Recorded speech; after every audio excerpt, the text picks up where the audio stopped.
Well, good evening. Welcome to Coeur d'Alene Council meeting. It is February 4th. And Joanne, would you do a roll call, please? English, Here. Wood, Here. Gukin, Yeah. Evans, Here. Miller, Here. Gabriel. Here. All right. And Paul Van Oy is going to do our invocation. Welcome, Paul. And thank you, Mr. Mayor, council members. Shall we pray? Father, it's a privilege to come before you to request of you your presence and your leadership in our community, for wisdom for our mayor, for our council members as they make decisions. We do pray, Lord, that you would give them understanding, that you would allow them to have clarity of thought. And Lord, as we serve together our community, the clergy as well as the council members, we mind and pay careful attention to how we serve.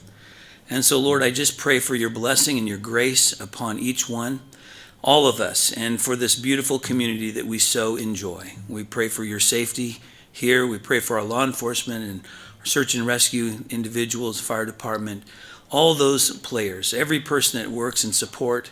We ask your grace and blessing and truth upon them in the name of Jesus. Amen. Thank you, Paul. Kenny, would you lead us in the pledge, please?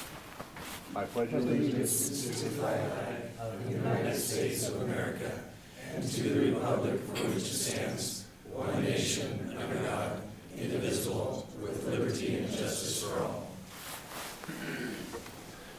We got our good chairs back. Okay.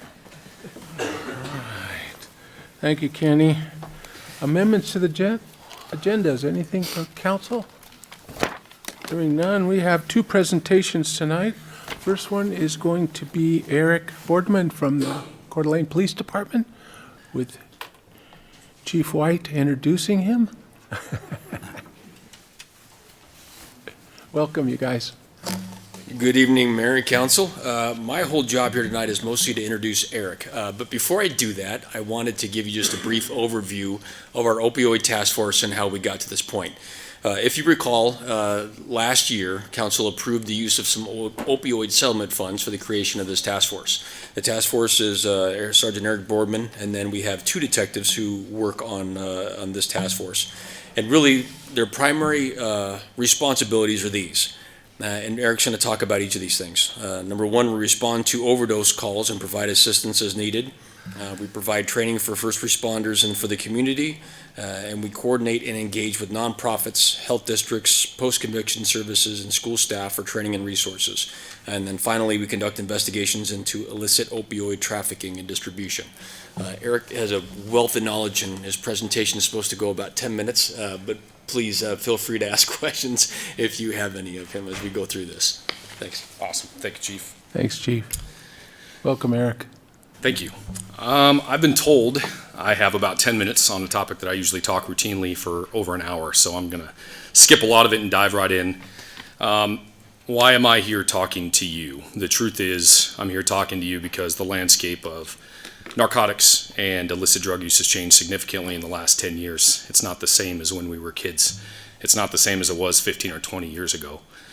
Reason behind that is largely, we'll talk a little bit about other drug trends, but it's synthetic opiates or fentanyl, which is wild when you think about it because it's really been around since the 70s or 80s as used for medicinal purposes for end-of-term life care and stuff like that. And a little bit of twist of fate, I lost my father earlier this year, and at the tail end he used synthetic opiates. So I've seen the altruistic intentions of what fentanyl was supposed to be. But the truth is, in 2023 we lost 107,000 Americans to drug overdose. In comparison to something that is also equally preventable, in my opinion, we lost 41,000 to traffic fatalities. If you break down what's happened in the last 10 years, we've lost 678,000 Americans to opiate overdose. If you take World War I, World War II, Vietnam, the Korean War, Persian Gulf, Iraq, and Afghanistan, we've lost 664,000. So we've lost 14,000 Americans on American soil to synthetic opiates. My hope here is that I can provide a little bit of context to where we are as a society, both nationally and what we're doing locally to try to combat that, but better yet, help to understand that it's just not going anywhere and kind of why. Fair?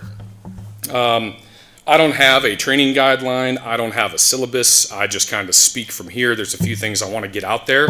Please, if you have a question, go ahead and stop. I'll gladly dive down that rabbit hole within the context of 10 minutes.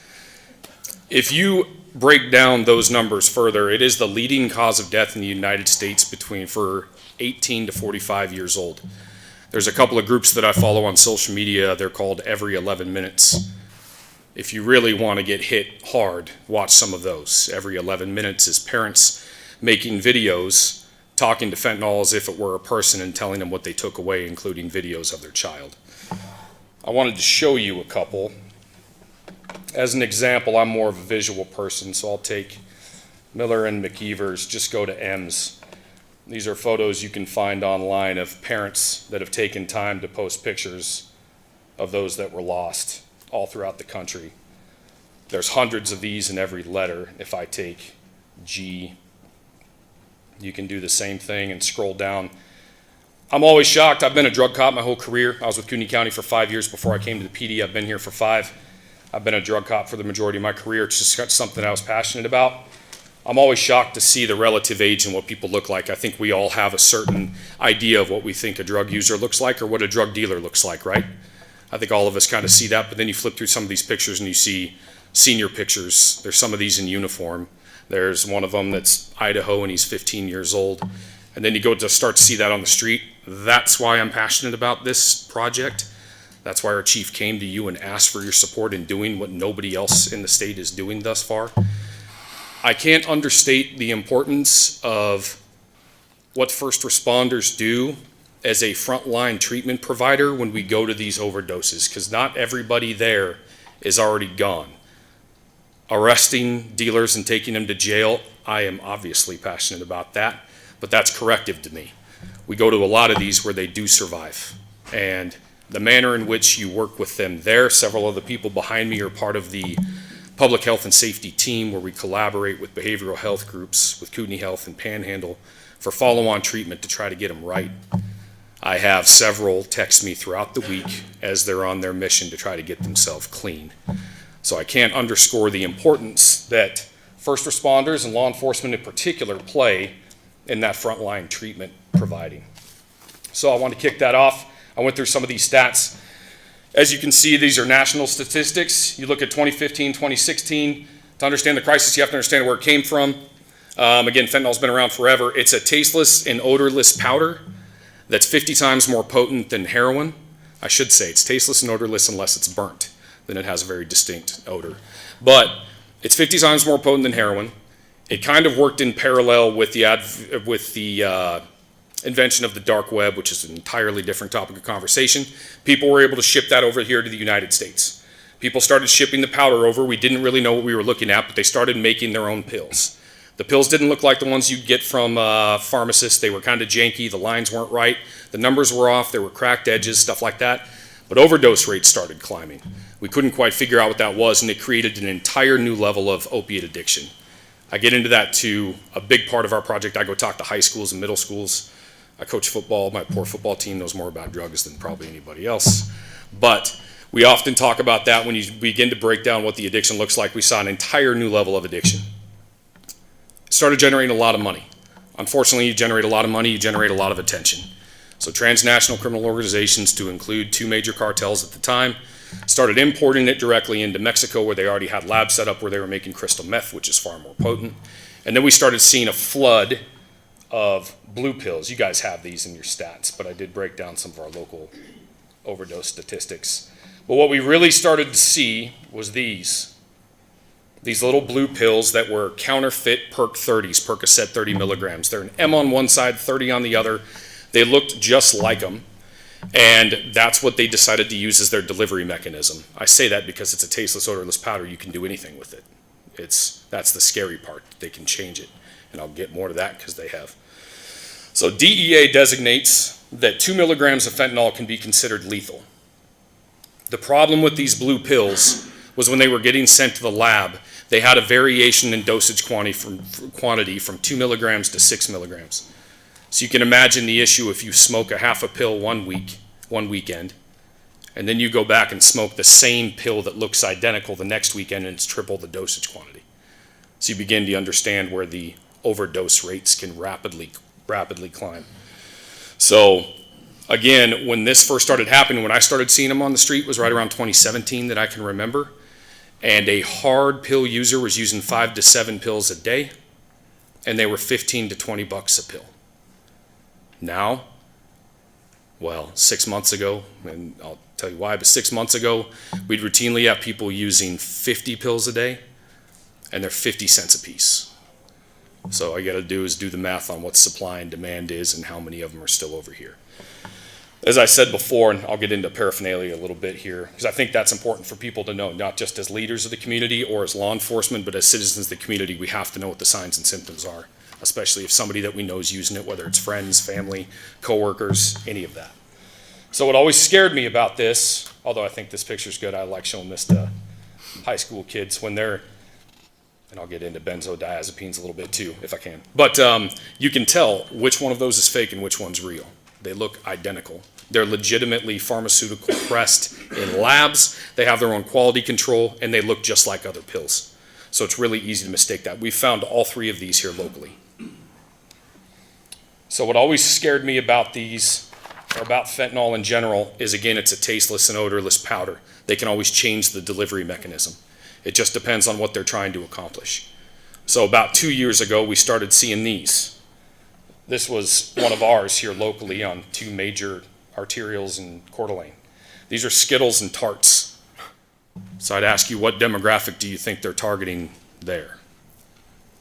As you can tell, overdose rates amongst juveniles started to climb consistently 3 or 4 years ago. When I bring that up, another thing that makes me super passionate about speaking in front of you, even though I'm not big on public speaking, I'm super shy, obviously. But truly, you can't unhear the sound a parent makes when they find their 15-year-old. You can't unhear it. You can't unsee the face of a 3-year-old that just slept with her mother for the better part of 24 hours alone in an apartment. Or a 14-month-old that's just spent the last 16 hours with his mom while she's cold on the floor. Those are our cases here. When it looks like we're doing really, really well in the city of Coeur d'Alene, national average is 1 in 3,600 die from fentanyl overdose. Coeur d'Alene, it's 1 in 9,600 right now. I consider that to be a pretty big win, but 6 OD deaths last year is too many. By the time I get there, it's corrective. To give some context, it's 1 in 2,200 in Spokane. So, moving on, this stuff is the stuff that I'm not allowed to cuss, I'm sure, because I'm getting recorded. But this is the stuff that really ticks me off, because you begin to realize that they absolutely assign a dollar value to our kids' lives, and they're actively targeting them as a demographic. And one of the wildest things you'll ever see on the street, if I have an overdose death, guess who becomes the most popular dealer? That one. It's called chasing the dragon. Because the first time that you hit it, that high was never meant to be used. I don't even say recreationally. It was never meant to be used illicitly. That first high you get is the highest you will ever be, but it damages your pleasure receptors. So the next time, the closest you can get to dying is the closest you get to the dragon. And whoever's got the best stuff, that becomes the most popular dealer. It's wild when you dive into the minds of addiction and you kind of figure out how this all breaks down. So, delivery method. I spend all this time telling you how dangerous pills are, how bad pills are, right? It's not pills anymore. I haven't seen pills in 4 months. Well, not hardly at all. By the way, this has completely wiped out heroin, has completely removed heroin from the books. This opiate's replaced it because it's cheaper, it's easier to transport, and it's easier to change the delivery mechanism. So all of these have been found locally. You've got purple powder, pink powder, yellow powder, white powder, off-white powder, orange powder, and you just don't know how that's going to change it. And each one's got a different variation to it because now they've mixed it with everything else. Everything's a polysubstance. This right here, this is one of my cases. That came back positive for fentanyl, cocaine, and xylazine. Xylazine is a tranquilizer used in the veterinary industry. Drug users started to use that because it heightened the high. I don't remember if it lasted longer or made the high higher. One of the adverse effects of it is it makes Narcan almost completely obsolete. It limits Narcan's ability to wipe that beta blocker off of the receptor. So now we're starting to see xylazine in powder form, which might explain why our officers had a 16-year-old overdose and he took 10 doses of Narcan to bring him back. Within that same group, we searched a 14-year-old's room and found methamphetamine. I have a 14-year-old. It's hard for me to fathom that going on here, and I love what we've accomplished in the community. I have one case that I found on patrol where somebody drove to Coeur d'Alene to pick up fentanyl. How long do you think it took before they got arrested? It was 5 minutes. They made it here for 5 minutes and they got picked up. I'm proud of that. We're pretty aggressive with finding this, but there's no unringing this bell. There's too much money to be made and it's too inexpensive. So when I break down some of this, I would like to show you a few things. I like to show this part as well, just because there's a clear nexus of violent crime and illicit drug use. I'm not talking about marijuana. I'm talking about illicit drug use and methamphetamine. These are common when we're finding large quantities. This was one I was a part of that was about 1,600 pills here locally. Love it or not, I-90 is designated as a high-intensity drug trafficking area. This stuff's coming through every single day, and there's no stopping that. I've got my own opinions on why pills are obsolete. They sent up a batch that only had about 0.25 milligrams per pill. It immediately became unpopular so that everybody transitioned to powder. So now everything that you get on the street is powder. So why do I show this picture? This is from down south. This isn't a local one, but oftentimes when I'm teaching this in high school, I ask them to close their eyes and picture what a drug dealer looks like. I don't think it would look like that. An alleged drug dealer, I should say. At one point in time, this is roughly 2 years ago, she was alleged to be pushing more than anybody else in tens of thousands of pills per week. This type of opiate has completely changed the game. It's really hard to see it. It doesn't manifest itself the same way, especially in the early stages. And the same thing I'll say to the kids, the age of ignorance is over. As parents and grandparents and citizens of the community, we have to be aware of it, and it ticks me off every time I turn on the news and we're not talking more about this as the leading cause of death for between 18 and 45 years old. So, I like to show this because part of this is education. I think for folks that aren't, I see it everywhere I go. This one on the bottom left, my poor wife, I was just walking to the Hauser boat launch and found this on the side of the road. I just see it everywhere I go. But you're going to see foilies. That's pretty standard, and that will be of pills or powder. You're going to see foilies with burnt marks. This also is called chasing the dragon. You use the foil as a medium. You apply a heat source to the bottom, most often a torch. That's what it takes to burn a pill. And then you'll have on court I say a rudimentary tubular device. You just get a hollowed out pen or a straw, and you inhale the smoke as it comes off of the foil. That's going to be pretty standard if you're looking at fentanyl powder or pills. I just want folks to know that, which I love the department heads can pass that on, because if we see that, we have an issue. And as you guys well know, we don't have crime checks, so we would take stock of that, especially a location where we're finding that stuff. Benzodiazepines. Again, I spent a lot of time in high schools. How many of you guys remember DARE? Oh, yeah. I remember DARE. Yeah. DARE, they used to talk about gateway drugs, right? They used to talk about marijuana. And there was a lot of stuff with DARE that I think was good, but a lot of it was BS. Sorry, but a lot of it was. But when I talk about gateway drugs, I spend a lot more time in teenagers' phones writing search warrants and getting into all of that stuff than I ever wanted to before. Benzodiazepines. My gosh, you get into abuse of Xanax, Klonopin, Valium, Ativan, gabapentin, you're like months away. I can almost start a clock when I'm reading conversations. That's stuff that parents have to be aware of, because once you start using that pill, what's the difference? And now, even cocaine has fentanyl in it. I went to a FAST meeting where there was somebody up there saying it's really good news. Overdose rates have gone down in the United States. It's really, really good. And this was 6 months ago, maybe. Overdose rates have gone down. I said, that's awesome. But you can see the other drug and cocaine overdoses had gone way up. That's not cocaine. That's fentanyl. So you're finding that powder-based substance. Really, you can't trust a pill and you can't trust a powder. That's what I tell them all the time. You truly can't trust it. When I took on this, I got in this, I love arresting drug dealers, to make no mistake. Dangerous drug dealers here in the community that are willing to peddle it to people, not only on our streets, I want to get to a point where they don't even want to deal with people from Coeur d'Alene, because they know we'll come get them somewhere else. I get a lot out of going to schools and teaching. We're at the stage where I think we just have to empower our kids with knowledge and trust that they're going to use it well. That's the score. So anyhow, I like getting that out there about benzos. That's what we pursue now, and let kids know, hey, these are truly the steps. Drug terminology, you guys can read those, you have those, but this is what to look for on phones. If it's Fetty or POW or Mexies or Blues or Beans or anything like that, you got to be really, really careful. Benzos, they're going to say benzos, right? Or Xanny bars, stuff like that. We lost a 15-year-old here locally that I'm still, to this day, convinced that what he thought was Molly or ecstasy. By all accounts, was a really good kid, never made a mistake. I can't imagine what would have happened to me if I wasn't allowed to make a mistake. When I talk to kids now, I just say, go out and make mistakes. Failure is a function of growth. You just can't make this one. Go stay out too late. Ride your dirt bike too fast. I'm probably going to get in trouble for that, but go make another mistake. You can't make this one. I like showing these videos just to give you an idea what some of the differences are, because if you see something like this in the community, this is called nodding out. The guy on the left, this was taken on a bus over in Seattle. I'm on a few pages that follow some of that stuff over there too. What it starts to do is really suppress your nervous system. When you go to an overdose, it has a very distinct look. It almost looks like an off switch. It just suppresses it to the point that you go unconscious, and that same pleasure receptor that makes it feel really good because it's fake dopamine is the same one that regulates your breathing. So once it suppresses that, you no longer breathe, and then you asphyxiate. Difference being, here I am clicking stuff.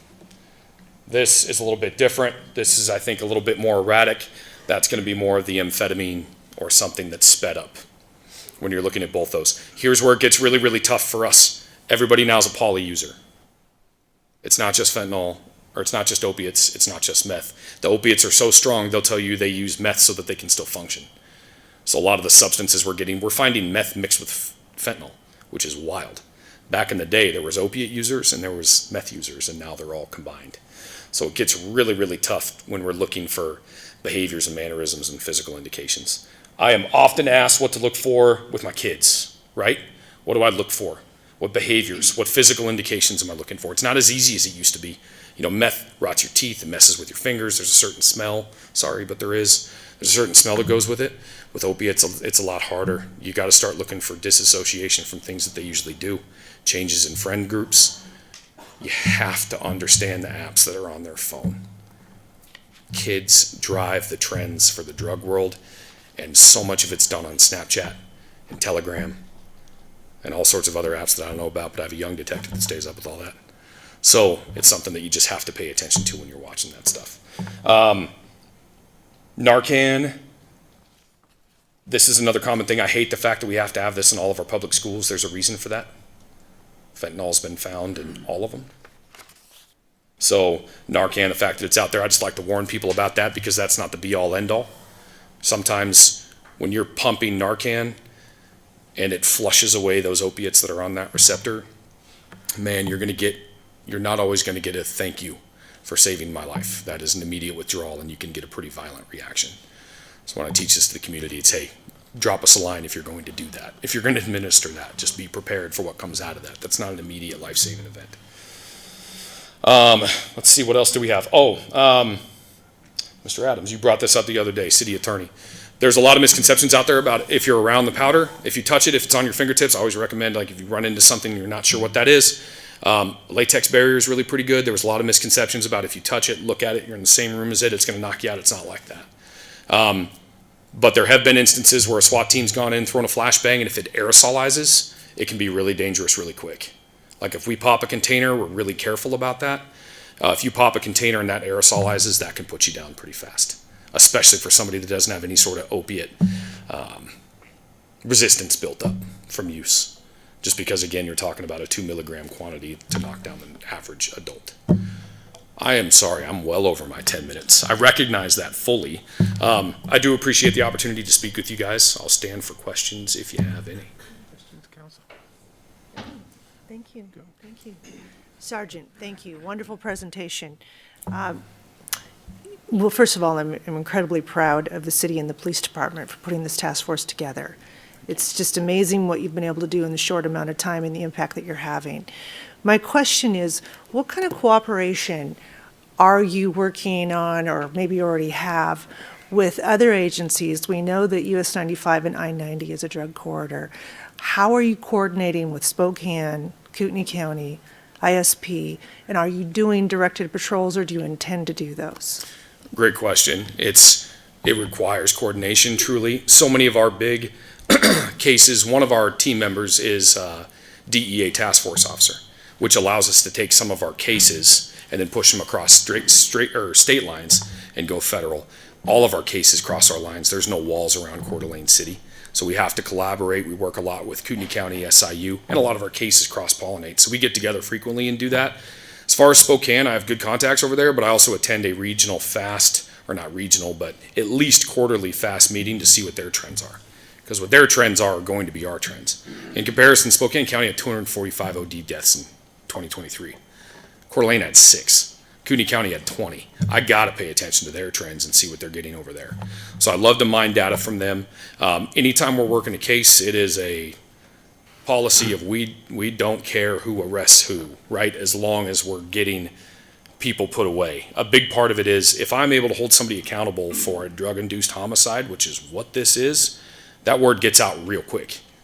The further we can get it out of the city, right? And then eventually out of the state, and hopefully it keeps pushing westward, the better off we are. I hope that answered that. There's a lot of collaboration, especially with ISP. ISP runs, they'll run HIDA ops, because that's through the DEA. So we go cooperate with that, and if we have anything targeted, we go do that. I work a lot with people down at the casino too. Excellent. Thank you. Yep. Councilman English. Yeah, well, just appreciate this. We lost our a daughter about 2.5 years ago. So in terms of, who they are, she was a 20-year Navy corpsman, went through tough stuff, and near the end, before she got out, did self-medicating and stuff down in San Diego and got something mixed up with fentanyl, and the next morning, boyfriend or something, went to try to find her, couldn't get in, and so, we know firsthand. I also am a counselor, and, I only have about a half kind of a regular load, and I can safely say about 2 or 3 of my, like about 15, client contacts a week are somebody that's with us, a parent who's lost somebody who went through it, and now they're trying to, so it's tough stuff, but, this is one of the faces of it. So I'm terribly sorry to hear that. I'm still in the Navy. I'm almost done this year. That is all too common. And we see that a lot when people get out of jail too, and they try to dose themselves with the same amount as before they went in without that same tolerance. And a lot, especially back then, there were a lot of cases where people thought they were getting Percocet. They really thought they were getting a legitimate pain pill, having no idea that it's a counterfeit drug. Sorry to hear that. I have one question for you. I go back a while when we drank beers and smoked a little to get high, to have fun. Right. Is this mentality for taking something like that along those lines? Is it get high, have fun, or is it I have a problem, I want to go? I've seen it both ways, but there was a while there where the prevailing thought that kids thought they were getting Xanax, or they thought they were getting a different pill. That's not as much the case anymore. I see a whole bunch of them that are trying to microdose themselves. So you run into that because it's such a small quantity and you can't know what's in it. So it's just, there's so much more available now than there was. And I went to Lewis and Clark. Lewis and Clark was a little rougher in Spokane, GSL. But gosh, I think the worst thing I ever saw was cocaine when I was in high school. Now, it's just a totally different animal. It's just more readily available and around. And it's a supply issue. So I'd love to think I just think it's what's available and what's popularized. The unfortunate thing about fentanyl is it doesn't look like heroin. Heroin looks like tar and smells like cat pee. There's nothing, you can't look at that and not know it's a drug. Meth, it smells like chemicals and it's kind of gross and like rocky and crystal looking. It looks like drugs. Some of these, It looks like either a fine powder that doesn't smell, or it's in a pill that you've probably taken from your doctor a couple hundred times. So I've seen it go both ways. Thanks so much. Guys, you're awesome. Thanks for Hey, doing this. thank you. We I appreciate appreciate you the being out there. Hey, thank you guys for approving. The only one in the state to do it. Thank you. Thank you. All right, well, we're going to try and change the direction a little. Tom Grief, our fire chief, is going to do a presentation on demolition training. Welcome. Good evening. As Deputy Chief DeRuyter is getting our PowerPoint ready, I'd just like to share some words. Thank you for the opportunity to be here tonight.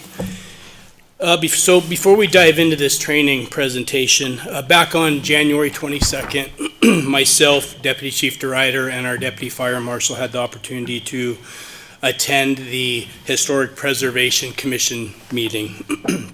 At that meeting, we were afforded the opportunity to answer questions relevant to the Pennsylvania house that has been in the media quite frequently of late. Unfortunately, the fire department did play a role in complicating that first review process, and so we're going to try to address that this evening with you all. We've had a very thorough acquired structure process in place for over 10 years that's worked really well for the fire department. We've never had any incidents with that until this new review process has come into play. We want to make sure that we acknowledge, we appreciate the efforts and the mission of the commission and this new review process that's in place, and we support it for this great city. We also would like to thank the community members that have donated property, structures, both commercial and residents, that have afforded us invaluable training opportunities over the last 10 to 12 years as well. So last week, we did have the opportunity to sit with multiple city departments in the city and come up with a process through the city's permit process that we're confident that's going to prevent future mishaps like this one. So at this time, and as well, Hillary and Ted are here if there's any questions specific to the new process that we can try to answer for you tonight. So at this time, I'd like to turn the mic over to Bill and let him talk a little bit specifically about the, we call acquired structure training program that we have in place with the fire department. Thanks, Chief. Bill, welcome. Good evening, Mr. Mayor and Council. So first off, why do we acquire structures for training? We acquire structures for training because the structures that we acquire resemble most of the buildings that are in the city. So with us getting the chance to get into them and practice, we refine our skills, and it gives us a chance to, possibly do a scenario that we might encounter the next day or the next week or the next month.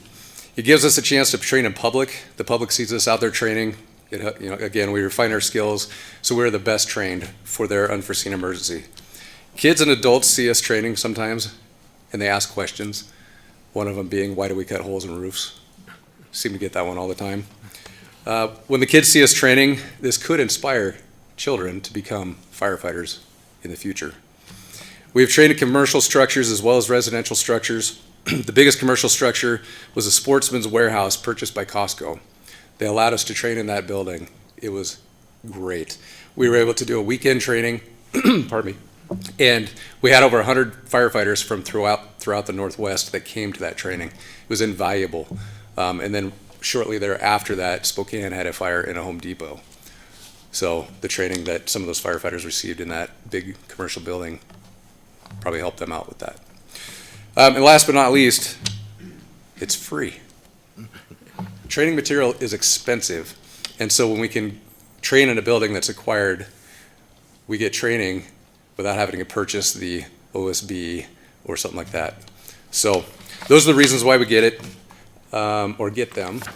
The process for obtaining the structures are in front of you. I can read through all of these, or you can see them in your packet. But the biggest thing is, we want to make sure we have the right address, because there has been fire departments around the country that have trained in the wrong address, and they then end up fixing the house they trained in. So that's one of the most important things we do. But we also make sure that our people are going to be safe. So asbestos reports are super important for us. We don't want them exposed to anything that we don't need them exposed to. And then the next two slides here are in your packet, what we've done since the last acquired structure and the problems we ran into. So demolition permits have been added to the building plan checklist of permits on the DRT agenda. The historic preservation demolition review has been added to the DRT agenda, and we met Wednesday on January 29th, like the chief had mentioned, and we're coming up with a process. And here's what that process looks like right now. The most important thing at the end of this is we're going to train on it. We're going to make sure it works. So we're going to make some, I don't want to say dummy accounts, but dummy accounts in the permit process. We're going to go through it and see this is going to work. No step is missed. Any questions? Kenny? So Bill, great job, and thank you to everybody else in the DRT world out there for kind of bringing this to light and trying to look at the process and improve upon it. But I think we're probably going to get more historic structures, houses in the future, and they're very important. Tell me if I'm wrong, because they're not an atypical house most of the time. It's not like a tract house where you can look at the front of it and get a pretty good idea what the layout is, but these are not like that, are they? No, and they've had some additions that the city may or may not know about them, and we run into those. Right. And when we're training at them, it's like, oh, look, there's a stairway that goes to nowhere. There's actually been sealed off, and an ADU has been built above. So we are actually able to train in that. And how many of these requests do you think you get a year? Boy, it Yes. ranges. Yeah. But I might get, out of, I think, every 10 homes I get one to train in that actually fits with the asbestos report, the timeline, and that kind of thing. So we might train in maybe 5 a year total. Perfect, thank you. Anyone else? Thanks, you guys. Appreciate you getting that all squared away. Moving on, public comment. I just, real quick, before I close, I was asked to give you a quick update on our ARU project.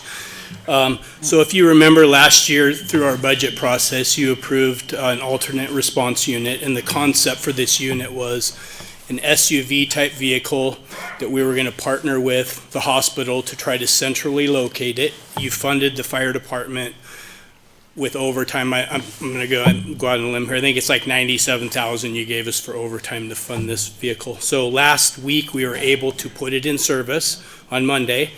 It ran approximately 6 calls during business hours. It's not staffed 24 hours, just mainly in that hospital corridor that challenges us. We have not staffed it the rest of the week due to illnesses and injuries. So basically, if we can staff it with overtime, we put it in service. But if we lose staffing on the fire engine, we steal those personnel and move them onto the red truck. So we're hopeful we're going to try to staff it again Thursday and Friday. And like the analytics we provide you for our run numbers, once we get some good days or good trends going with this, we'll provide a report to you that shows the value in this unit being in service during those peak business hours during the week. But so far, we just have 1 day with that. So, and if you have any questions on that, Any questions, you guys? Thanks for the update. Thanks, Chief. All right, moving along, public comments. I have a few people that have signed up. If you haven't signed up, go talk to Troy. He's the sign-up guy. First up, Pastor Paul Van Oy. Welcome, Pastor Paul. Thank you, Mayor, council members. You'll remember a month ago I was here, met with you guys about the emergency operations plan. I asked you not to vote, to take the time to study the 208-page document that contained within that document many violations of our constitutional rights.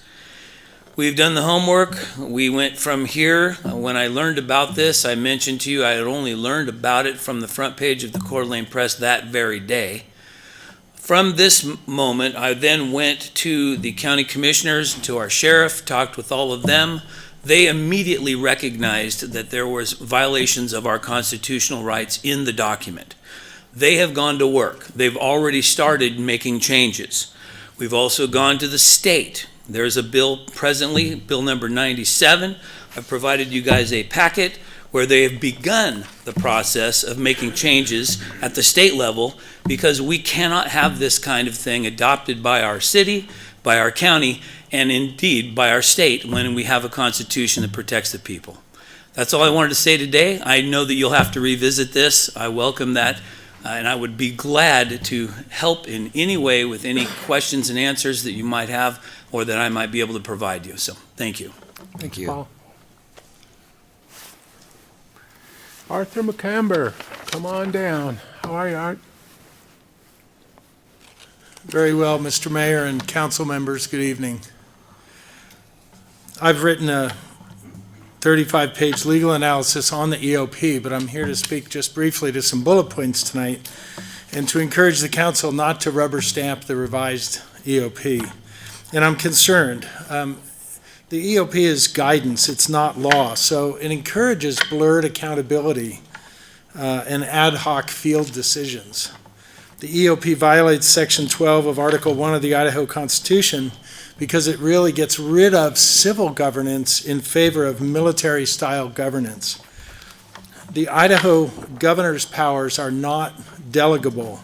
The EOP is weak on that legal boundary. For example, neither a county sheriff, the BOCC, or any mayor has the power to enforce a governor's imposition of martial law unless they are first deputized into the state militia. The EOP does not use Idaho's constitutional definition of militia, which is able-bodied men ages 18 to 45, so they can help in an emergency. The EOP limits the definition to the statutory Idaho Army and Air National Guard. That's in Idaho Code Section 46-1002, subsection 5. You'll also read and see the definition of an incident should require widespread occurrence of danger or harm. But the FEMA template then does not utilize the whole community or account for the individual rights of the people in the community. Communications from citizens are minimized, and duplication of communications facilities across the county is not addressed. And we all know the county is a web of relationships, and those relationships are unfortunately ignored in favor of a government-dominated, centralized command-response structure. The EOP explicitly destroys local agency jurisdictional powers and accountability of police, fire, and other service providers. Mutual aid agreements then must be written to account for widespread disasters instead of being gotten rid of for incident command systems of military-style governance. In Idaho, there is no public right to limit or suspend individual constitutional rights. So the Idaho Constitution must be followed even in an emergency. We know this is tough, but we got to do it. The revised EOP disregards the Idaho Constitution. For example, Article 1, Section 14 of the Constitution requires payment of just compensation for taking of real or personal property before the taking. How do you do that when you're in the field? Can I use your chainsaw? No.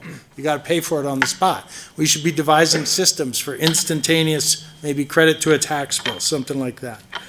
But systems of instant compensation for immediate taking should be devised. I think we could do that. Article 1, Section 17 safeguards us in our homes unless probable cause that a citizen has engaged in wrongdoing justifies a warrant and seizure of that person.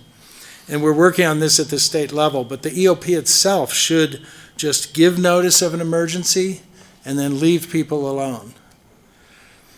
Article 1, Section 21 is the catch-all. It says this enumeration of rights in Article 1 should not be construed to impair or deny other rights retained by the people.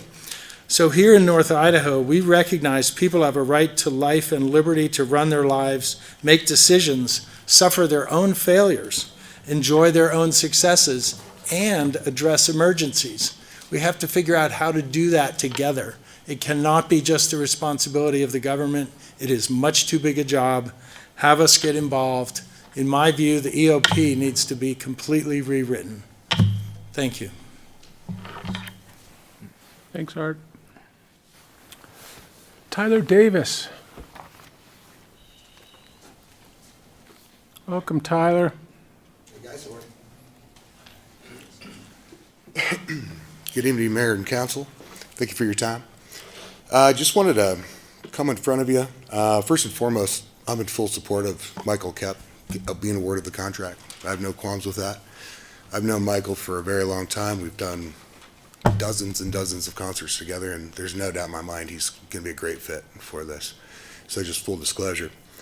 A few days ago, I had a kind of this last-minute Hail Mary thought, which is the reason I sent you a Hail Mary right before council meeting, so my apologies for the late notice on that, guys, but I guess through this process, I replay this oftentimes in my head, and I certainly don't fault the city attorney, your parks director, administrator, based on, certain elements of why our agreement was canceled last year. I mean, I understand it. It's not a great feeling to walk out of a season with $50,000 in debt and have a lot of these people continually inundate the city with why and how is this guy able to continue on with this contract. It put the city in a bad light, and I understand it. But I guess I want to be in front of you just to kind of let you know that none of this was intentional. It certainly wasn't. I've been doing this for, north of 20 years. That year was just a crazy epiphany of really crummy weather, walking in with underfunded season. And this, the first three events out, we lost anywhere between $5,000 to, $6,000, $8,000, which we never recovered from. My hope is that Michael's got a pretty solid plan or a big backer with some deep pockets to do a free series. And he has my support, and I'll certainly offer any kind of guidance or whatever. But the Hail Mary thought that I addressed in the packet I sent over was an idea that as a way to feel comfortable walking away after 12 years, where I think it could be argued on our side pretty strongly that we still could argue we have a valid contract. I'm sure your attorney would argue the opposite. But my intent is not to sue. Understand that, guys. I live here. I've got kids here. What kills me the most is from last season is having these sponsors, vendors that downgraded from the year prior based on the reputation that we carried forward from the previous year. And I had many conversations with Greenwood about this, and fully transparent as we're navigating this chessboard. And I was very reluctant to even entertain the idea of opening our season unless we had an investor, and I thought that guy was there, and he backed out last minute. Not to suggest we didn't have one backing that, but at the time that second one surfaced up, we already had a void contract.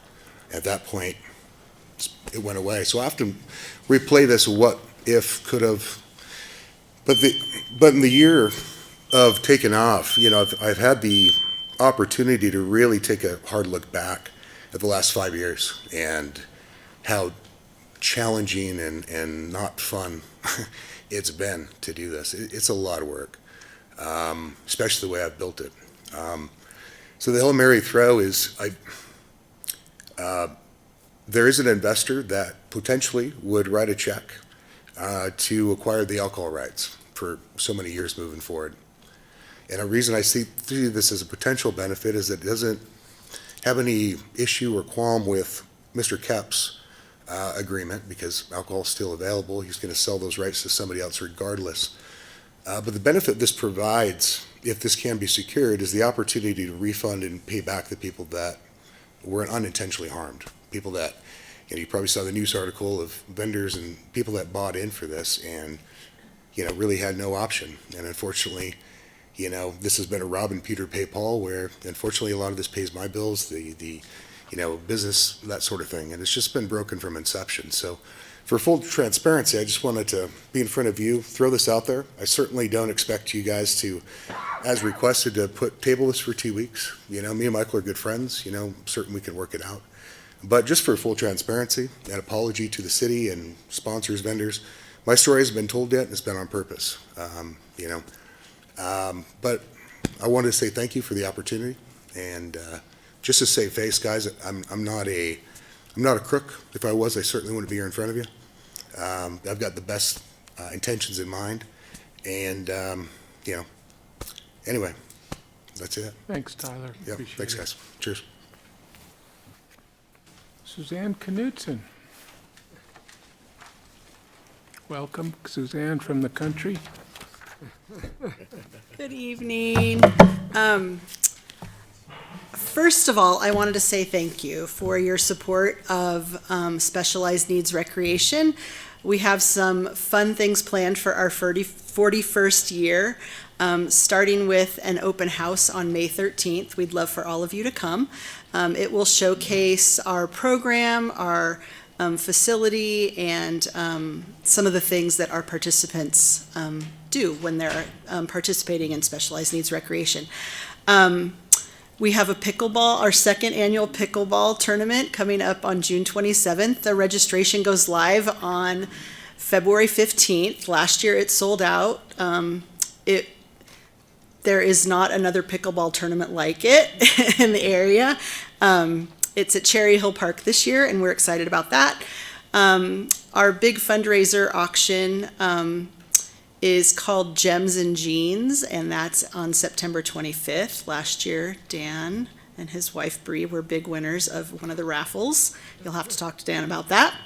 And we would just like to ask for your continued support of specialized needs recreation. Feel free to give a call and let us know if you'd like to stop by and visit. We're not there on Tuesdays because we're at Real Life in Post Falls playing basketball.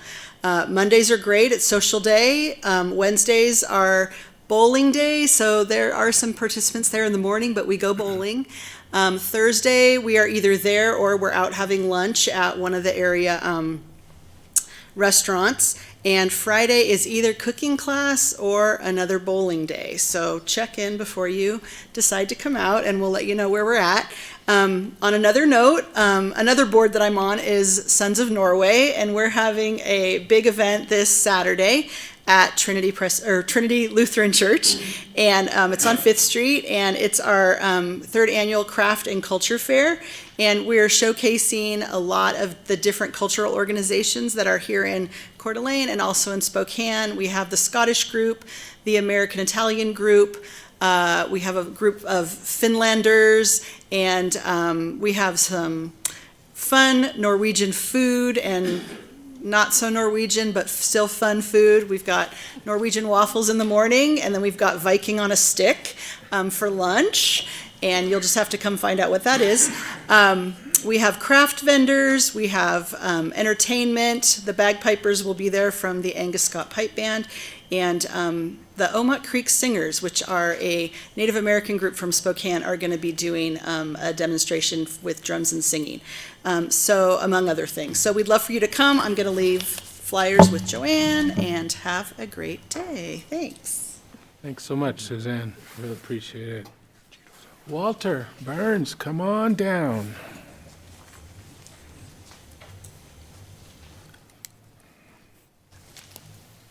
Welcome. Thank you, Mr. Mayor and members of council. I'm Chair of the Historic Preservation Commission. And as the fine gentleman from the fire department mentioned a little earlier, there's been a lot of discussion and media attention recently on the new demolition ordinance for historic properties that you authorized, that you approved last November. And I'd just like to try to clear up any confusion that anyone may have and let you know how this process is actually progressing. Since the ordinance took effect, there have been 5 demolition requests for buildings prior to 1960. In 4 of the 5 instances, the Commission voted to issue the demolition permit upon determining that the subject properties were not historically important. We drive by them, we discuss them, we look at the neighborhood around them, and we make our determination based upon those things. And also that they're also required to submit replacement designs. And in these 4 that we went ahead and approved, the replacement designs we felt were appropriate to the neighborhood and to the surrounding structures. In only one of the 5 demo applications did the Commission ask for a meeting with the applicant to discuss the future of the property. This application focused on the demolition for 918 Pennsylvania Avenue, which is a 1949 home that is listed as contributing to the nomination of the Garden District to the National Register of Historic Places. Because the subject building occupied 2 lots, the applicant planned to replace it with 2 separate structures. The commission requested this meeting to both discuss the historic significance of the building and to address the applicant's submitted replacement plans, which the commission felt were not compatible with the surrounding neighborhood. However, as you know, the building was partially demolished before the meeting could occur, and as a result, the meeting focused on the incompatible design of the replacement structures. The commission suggested several modifications to the design that would better fit the context of the surrounding historic neighborhood. Unfortunately, the applicant rejected all the commission's suggestions, as is his right, though. This is the way the ordinance is intended to work. We are not trying to step on anybody's property rights. So while we were in this instance unable to save the subject building or impact the appropriateness of its replacement, we gained valuable insight into the new process. It clearly demonstrates how important this new tool is going to be going forward. In fact, the fact that we have received 5 demolition requests for older homes in January alone punctuates the threat currently faced by our older neighborhood and underscores the importance of this new demolition process.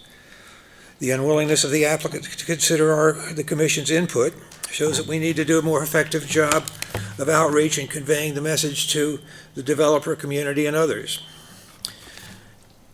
We're learning. It's a new process. There's always going to be, there's always that learning curve. We have been talking quite a bit about ways that we will modify it going forward next time. But in truth, the process is working exactly as it was designed to do. There was just a little hiccup in there. So, thank you all. Thanks, Walter. All right, moving along. Announcements, council? Amy. I just wanted to take a moment to congratulate Jennifer Drake for being recognized as a Woman of Distinction in Arts and Culture. Jennifer has served on our Arts Commission for multiple years and ended her stint as a couple rounds of committee chair. Jennifer will be recognized on February 22nd at the Seroptimist event, Women of Distinction, at the Jacqueline Arts and Culture Center. And a special shout out to Councilmember Kiki Miller for taking the time to nominate Jennifer for all of her great work on the Arts Commission. Yep, she was Thank you. well-deserved award for Jennifer. Go. And if I can, is it my turn? Yes. I just wanted to let everyone know that our lovely Lake City Playhouse has the musical Rent playing right now. I happen to know somebody who's starring in that. But they offer during their run a show once for whatever amount anyone can pay to come and see it. So this coming Thursday, if you'd like to see the musical Rent, this is 15 and older. It's got some mature subject matter to it, but it is starts at 7:30, and whatever amount you want to donate for the ticket that you'd like to see that show, please do go see it. It's a wonderful Broadway musical and a great cast. Thank you. Christie. Did you? No, I'm good. Oh, I thought I took your turn. Mr. Mayor, it's not really an announcement. It's a request for an agenda item. Well, I want to revisit, I think it's coming forward at some point in time, discussion on turkeys and rabbits and all that. I continue to get emails and phone calls from citizens who want us to have a conversation about that. So is that coming? We're working on it. Okay. And then the other request is I would like to have some sort of a, I don't know if it would be a meeting or a presentation by our city staff on the budget prior to any budget workshops. And, you know, we met in July last year. We had a wonderful budget presentation. You did a great job. And, but what we found through charting and forecasting is that by 2029, we're going to be, if we stay on this road, we're going to be very much in the hole. So we haven't really reconvened to talk about what do we do to trim some things out of our budget? What do we do to strategically plan. And I don't want to put our staff on the spot. You can't fix it tonight. But I just want to encourage us to not lose sight of that, and let's have that conversation and a presentation within the next couple of months. Absolutely, I'm with you. Mr. Mayor? Yes. If I could add on to what Councilmember Wood said, I had mentioned this, I think to Renata, I'm not sure, about the animals situation. We talk about them, we talked about ducks at length at one time. We've talked about turkeys, we've talked about rabbits, owls, osprey, deer.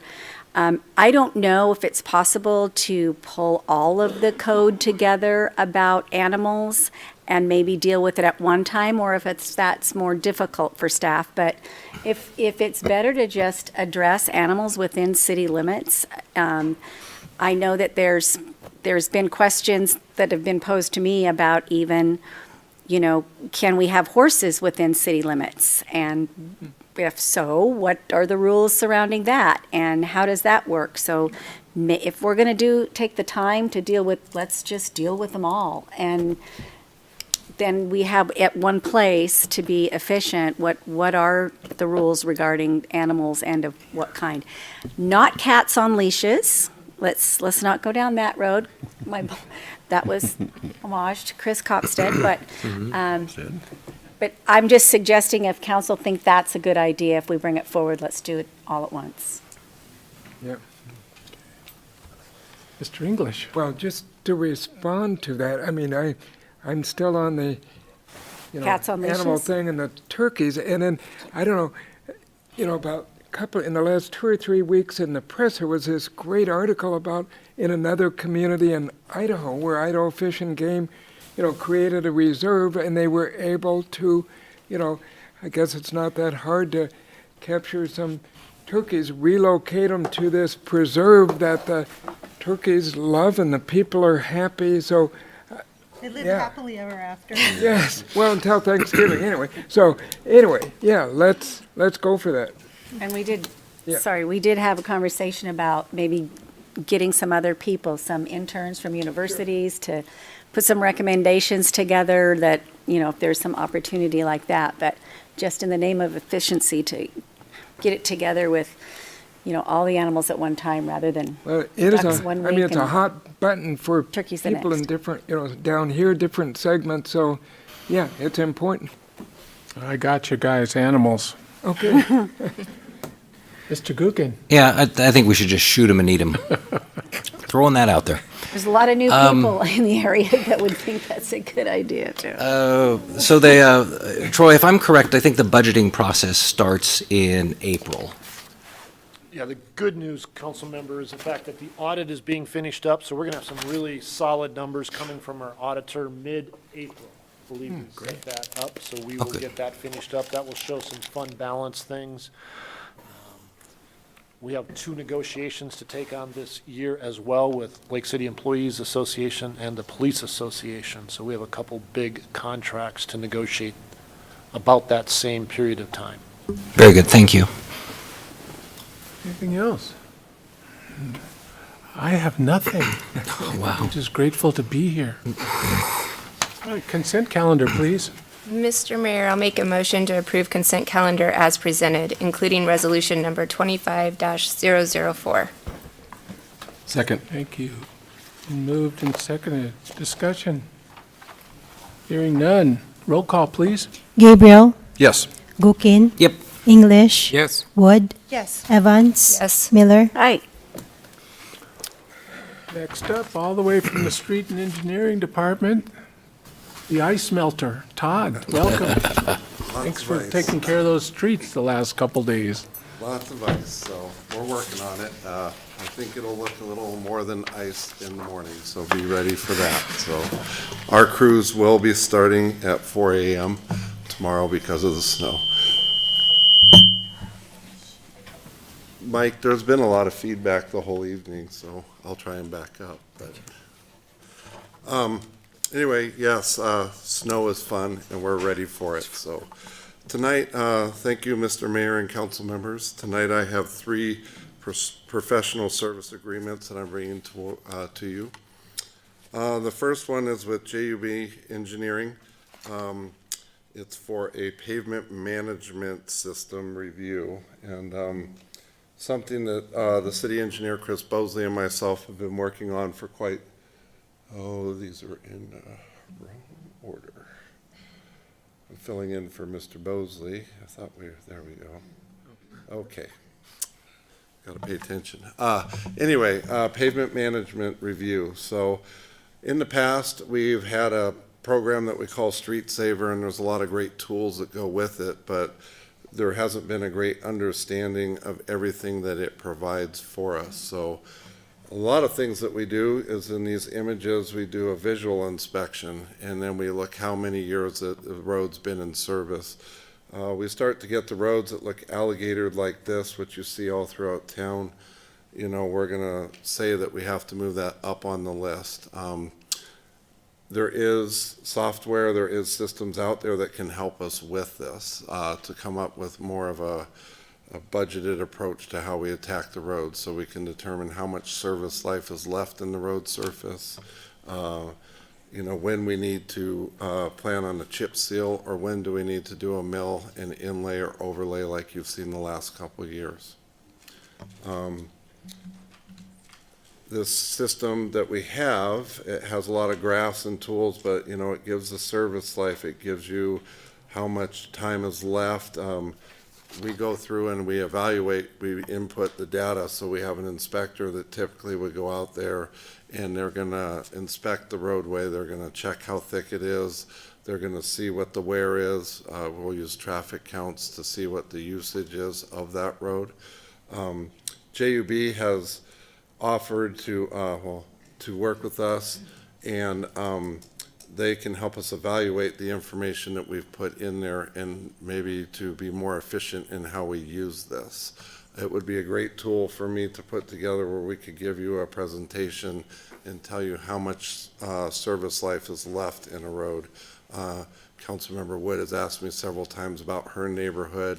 We would be able to use some of this information to help come up with a good plan. We've done a lot of work. I'm thankful to council. They've given me some extra money the last couple of years where we've been able to work on a lot of our arterials and collectors. I feel we're doing a good job there. This management system would also be used in residential areas. It would be used throughout the city. So anyway, that's the nuts and bolts of this. I would entertain any questions. Kenny? I think the spirit of Ron Eninger is speaking to me, because this was a big part. This is one of his big passions. But Todd, how are we doing on our inventory, and how's the budget process? Are you getting what you need? Are you behind? Are you ahead? What are you thinking? Well, I'm always going to ask for as much as I can, because I want to Always make the ask, roads right? Yes, you may ask. the best I can. In our what we've been looking at, I would say we are behind. I think we've made great strides the last couple of years. We've done a lot of work on Atlas, Northwest Boulevard, from I-90 into town. We did Sherman Avenue last year. Another problematic street, though, that we're going to have to address in the next couple of years is Lakeside, with all of the construction traffic that's happening downtown and the amount of traffic that we have just daily through our tourist season in the winter months. I mean, that road's getting used a lot. 4th Street is a road that we're looking at this year from Harrison all the way to I-90 and sections of 3rd Street. We're looking at that. These are all big roads. We need to start putting in this plan, though, our residential neighborhoods. Our city staff this year is looking to do Honeysuckle from Best all the way to 4th. We would do that in-house. So we're planning for that right now. But then what about all the streets that are connected to Honeysuckle? They're all in terrible need. So I would say that we are behind a bit. We're pushing hard to catch up. It's a hard spot to be in now, because it's expensive to fix roads. Amy? Todd, you mentioned having the Street Saver program previously. Have we partnered with JUB on this before, or this is the first time? This will be the first time. So, in fact, one of their folks is here tonight. Sean has came and met with me and Chris Bosley, and we've talked about things we could do. So what he This agreement is for him to go through the data that we have. He's got a lot of experience, and so we'll prioritize what we're going to work on, what is most critical, and what we can push out a couple of years. There is also another layer to this management program that we have that I would like to add. It'll be a few more dollars, and it'll tie into the next presentation I have. But we can inventory our sidewalks and pedestrian infrastructure. It's also wrapped up in this, so we're really excited to learn more about this and find out how we can make this tool work in our favor. And a couple more follow-up questions. I saw in the contract that 60 days until completion for the plan, so that seems very reasonable. It actually seemed very quick. So, yeah, we're hopeful to get this going now so that we can be ready to go yet in the 25 season. So that's our goal. Awesome, thank you. Sure. And I know I should have this on the tip of my tongue, but how many miles of streets does Coeur d'Alene have that you got to maintain? And out of, what percentage a year do we even get to do? So I can tell you through our GIS mapping, we have just under 600 lane miles that we maintain in the city of Coeur d'Alene. Okay. As far as the percentage that we do, I would say it's very low. Yeah. How many miles maybe? Or well, in the last couple of years with chip seal and other things, chip seal is a great tool. Right. It's a short-term Band-Aid. It buys us some life, but it isn't the end-all fix, where the mill and inlay is a more permanent fix. When we do big chip years, we will do up to maybe probably 10 lane miles if you were to add up lane miles. Yeah. When we do the mill and inlays, they're a little more expensive. So, but even there, I would say we're probably, last year I think we did around 10 miles of road total. maybe 1.5%. So okay, thanks. So as far as a percentage, I'm not quite sure. Yep. Other questions? I had a couple if I could. Okay. So a lot of the parts of the city came from the county as we've grown north in the last 20 years.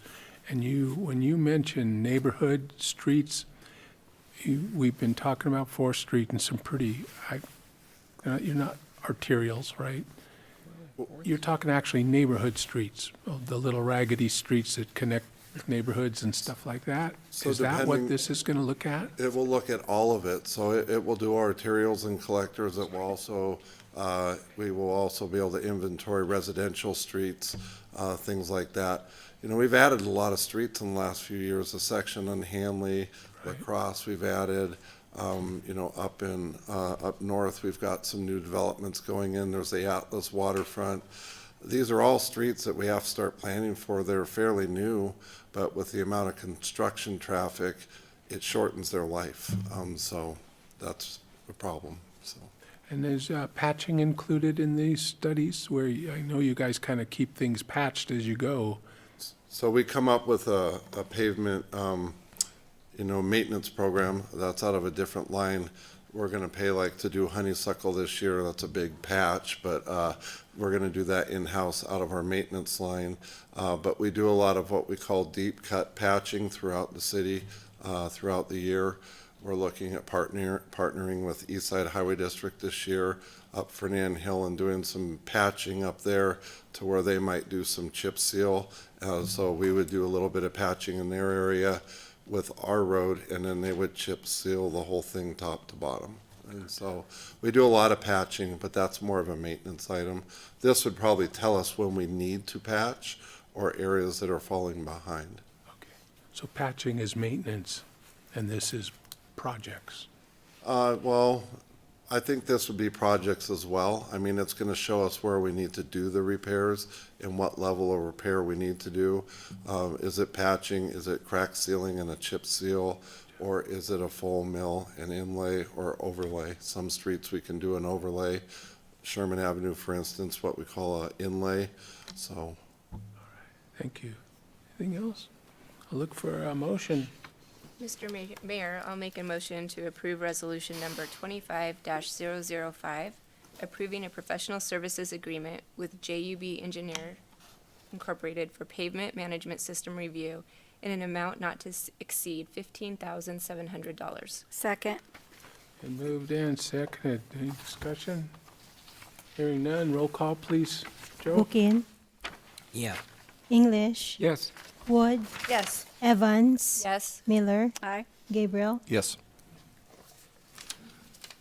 Well, Todd, it's nice having you here tonight.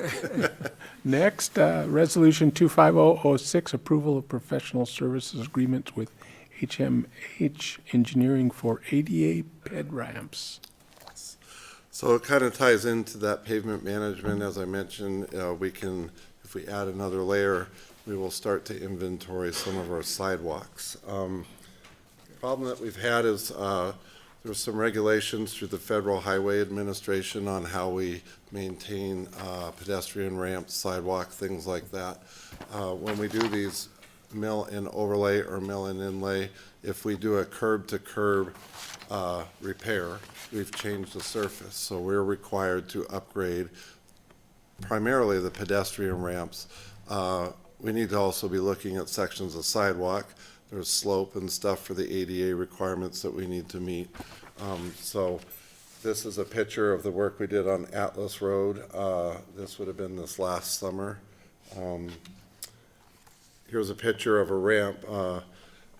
It's a great picture. It kind of shows what I'm trying to talk about. And actually, this is a ramp that we won't have to attack this year because we didn't remove the asphalt in this curb lane here. So since we didn't go curb to curb, that's an area we don't have to. But if we're going to be in the area fixing one on the other side of the street, we might do them both at the same time. So there's some flaws here with this ramp. We want to have this HMH come out and they're going to evaluate the ramps for us. We've fallen behind. We're required to do these as we do the paving projects. And so I'm trying to catch up. We're looking at doing, I think it's 25 to 30 ramps that we would like to do this year. This is something that we're going to attach to our mill and inlay project this year, so that's how we would fund it. We should go forward from this point. Every year we do some paving.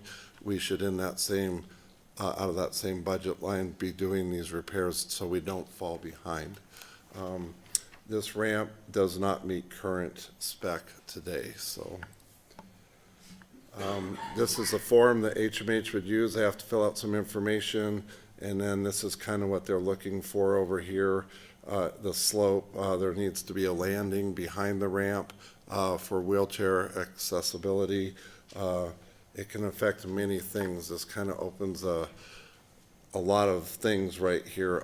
Push buttons for a signal could have to be affected by this, because if we lower the ramp to get the right slope, a pedestrian push button can only be to the center of the button in the concrete 3.5 feet. So if we lower the concrete, there's a chance we're going to have to lower the button.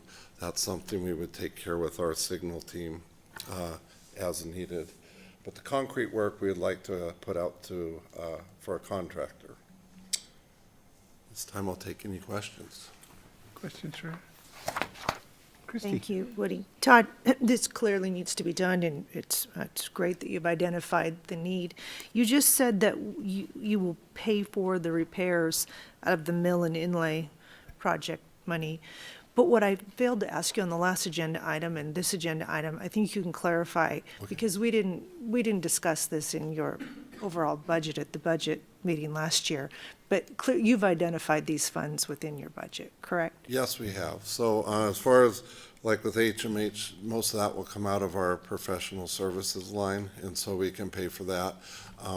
As far as this work, it's something moving forward that when I come to you and I say we're going to do a mill and inlay project, we're going to incorporate this concrete work in that project and pay for it out of the same line, because it all has to be done at the same time.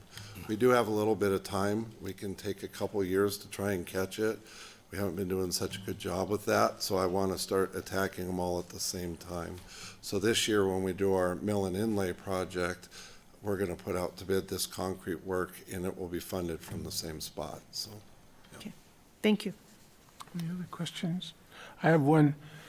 I seem to remember when we first started ramps, and they were different than what they are now. How often do they change? They seem to, we're always a step behind.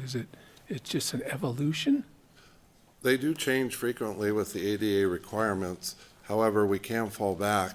If it was put into ADA specs at the time it was installed, we don't necessarily always have to touch it. So as long as it was put in to spec at the time we installed it, we can sometimes not touch it with the pavement work that we're doing. Now, if it's way out of spec and it was just put in, we have no documentation, yes, we're gonna have to replace it. There's other triggers too. I mean, we can decide to mill and inlay to the paint at the bike lane. If we don't go to the curb, legally, we don't have to change the pedestrian ramp. If we go curb to curb, we have to address the pedestrian ramp. The problem with that is it leaves a seam in a really bad spot. All the water's going right there to get to the curb, and we will have a high failure rate. So it doesn't make a lot of sense. We try and be mindful to our biking community. We don't want to put chip seal in the bike lanes unless we absolutely have to. If we were to leave a seam right there, we would have to chip seal into the bike lane to seal it up, so. I see. Okay. And then these, JUB doesn't do this while they're out there fixing the streets. They could look at the ramps, no? Okay, so yes and no, they all work with us on it. So this agreement is with HMH Engineering. JUB is going to help us with the pavement management. So two different engineering firms. We do a lot of work with both of them, and we like to keep that partnership with them. So. Okay, thank you.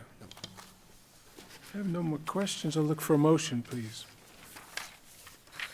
Mr. Mayor, I'd ask for council approval of professional service agreement with HMH Engineering for an ADA pedestrian ramp valuation in the amount not to exceed $18,062.28. Second. And this is approving resolution number 25006. Thank you, Mr. Gookin. Yes, sir. Discussion. Roll call, please. English, Yes. Wood, Yes. Evans, Yes. Miller, Aye. Gabriel, Yes. Gookin. Yeah. All right, thank you. One more time, Tom. Okay. Bear with me, one You've more. done good. Okay, this is for the Centennial Trail. It's a cooperative agreement with ITD.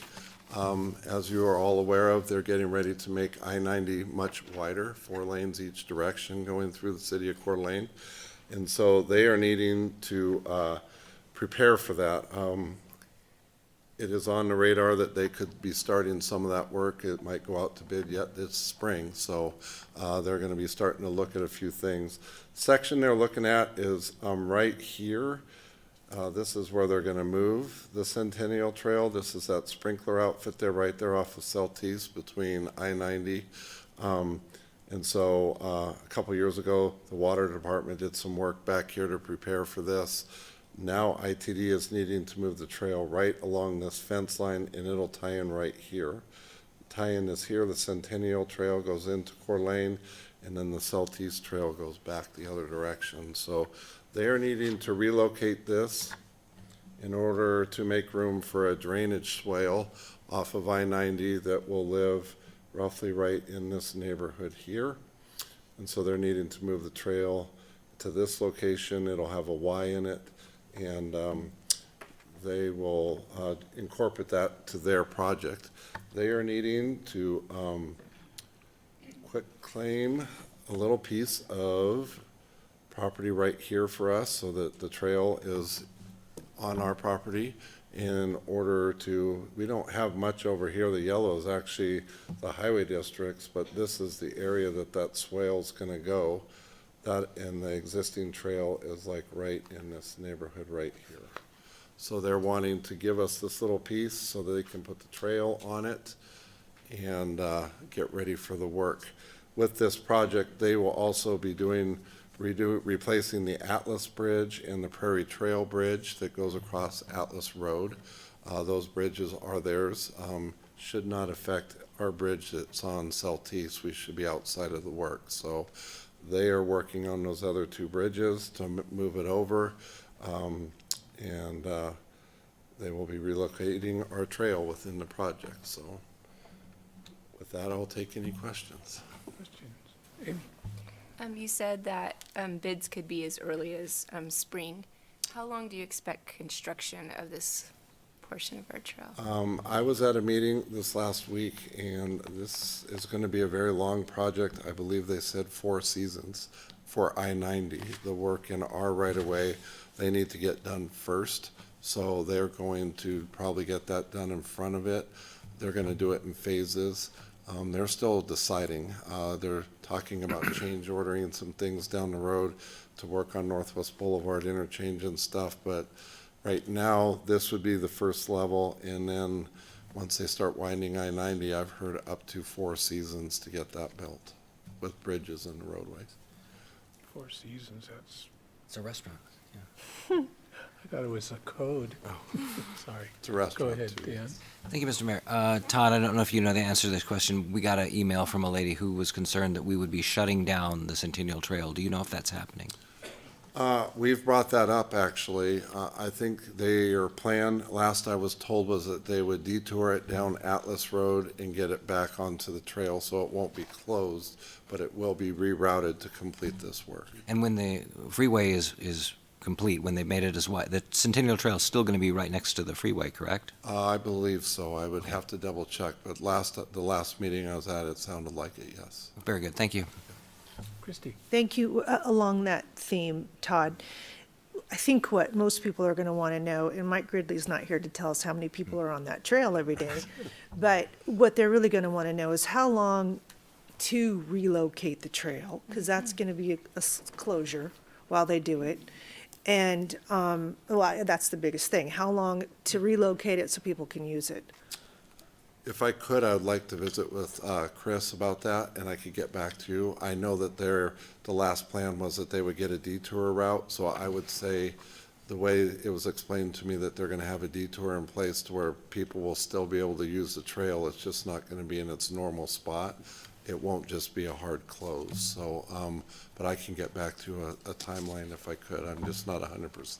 I think that would be really valuable, and Okay. then once we have that information, if we could really push that out to the public so they know Okay. what to expect. Perfect. Thank you. Got nothing. I have one. This swale, is it going to be for freeway? Yes. So ITD, through this project, they're looking for land grabs. If you remember this last year for down at Atlas, the former Mount Hink, off of Atlas Road, they took a bunch of material from Atlas Road and moved it over to the Mount Hink location, and they built a swale there. So they're trying to create these swales along I-90 that would take the water off of I-90. This is part of that. Yes. All right. Any other questions? I look for a motion, please. I would make a motion to approve resolution number 25-007, approving a cooperative agreement with Idaho Transportation Department for the replacement of the Centennial Trail required by the I-90 widening project. Second? Discussion. Hearing none. Roll call, please. Wood, Yes. Evans, Yes. Miller, Aye. Gabriel, Yes. Gookin. Yep. English. Yes. All right, thank you all. Okay. Well, welcome, Bill Greenwood. How are you? Tell us what's happening out there. Well, as you're aware of, we used to have a concert series last summer, and it was the concert was well attended. It was able to continue, and so we went out for RFQs, and we received 3 RFQs, and the winner was Michael Kep. The other 2, one was he didn't understand. We asked specifically for a free concert series, and he intended to charge the citizens $5 or $10. He was going to make it free to his vendors, but not free to the public. So he was eliminated, and another gentleman didn't really fill in the blanks correctly, and that suggested he would pay all applicable fees, which meant we had to dive in and then ask questions about what that meant and extract the fees and then put those numbers for him. So he was out. So the remaining one was Michael Kep. He's offering us $400 concert series. That covers our hard costs. And I have to show you something here. Michael did a really, really unusual RFP. Never seen anything like this. Renata hasn't either. So this is this is his sleeve on a record, and on the back it shows all the liner notes, which is really a narrative of the item itself, which has all the information that we asked for, and it fixed it to a record. So it's a pretty creative way to do things. I've never seen it. Renata told me she's never seen it either. So the idea is to have a free concert on Wednesdays here at McEwen. This gives us our third free concert for the public. We've got one on Sundays at City Park. We have one on Thursdays at Riverstone. And this will make 3 for us. And I think it's everything I've heard about the concert series, all of them, is they're extremely popular and people love them. So with that, I'll entertain any questions that you have about this series. Christie. Oh, thank you. I don't need to go first, but he called on me. Well, Bill, it's exciting to think that we're going to get a concert series and first-class production. We know that already. I feel like we should probably hear from you a little bit about one of the speakers under public comment. Yep. We don't want to wish Mr. Davis any ill will, but it felt like asking to pause on this was just fresh information. It wasn't anything that we have time to really think about or put thought to, because it's not just a pause, there's an actual proposal to give him an alcohol deal. And that seems like a bit much for us to consider tonight, but have you had any conversations with that? No, that information that was brought forward to you at 4:36 tonight, I got a chance to review it. Our agreement is with Mr. Kep, and whoever he hires as a hamburger vendor or a pizza vendor or an alcohol vendor is up to him. It's not anything to do with us. So to suggest that we enter in, allow Tyler to work, Mr. Davis, to have an agreement with Mr. Kep is really off base. Mr. Davis has plenty of opportunity to address this for some time and has yet to set on it. I think the best response that you could have that Randy put together that was put in the press shortly after this was announced is a very succinct and accurate depiction of why we made its decision to cut ties with Mr. Davis. Okay, again, I don't mean to drag him into this, it's just Right. he came and spoke. Yeah. And we'll focus on the proposal from Mr. Kep. Right. Very good. That's it. Dan? Just on that, because we just got it late today too, and it caught my eye as far as that kind of sidebar liquor agreement that he was asking us to commit to something for 9 years, and this thing's only 5 years.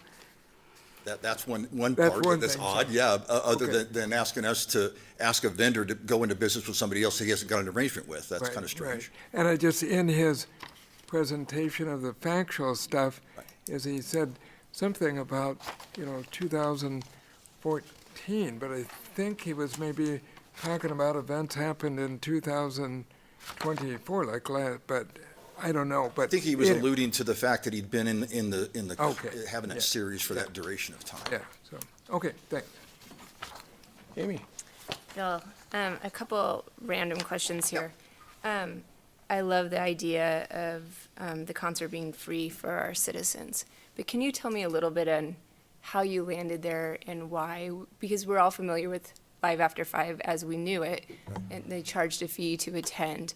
I just want to make sure we're Sure, setting up. objectively, as I looked at this, it felt like what was happening was our citizens were being given the short straw, so to speak, in that this was a money-making venture that really didn't have the citizens in mind.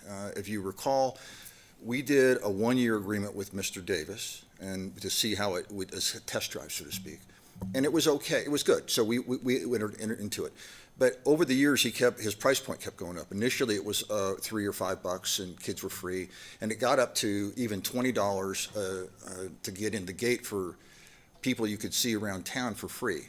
He was unable to continue with us, and so as I looked at maybe having it free like we have already at Riverstone and City Park, I thought it was a better model.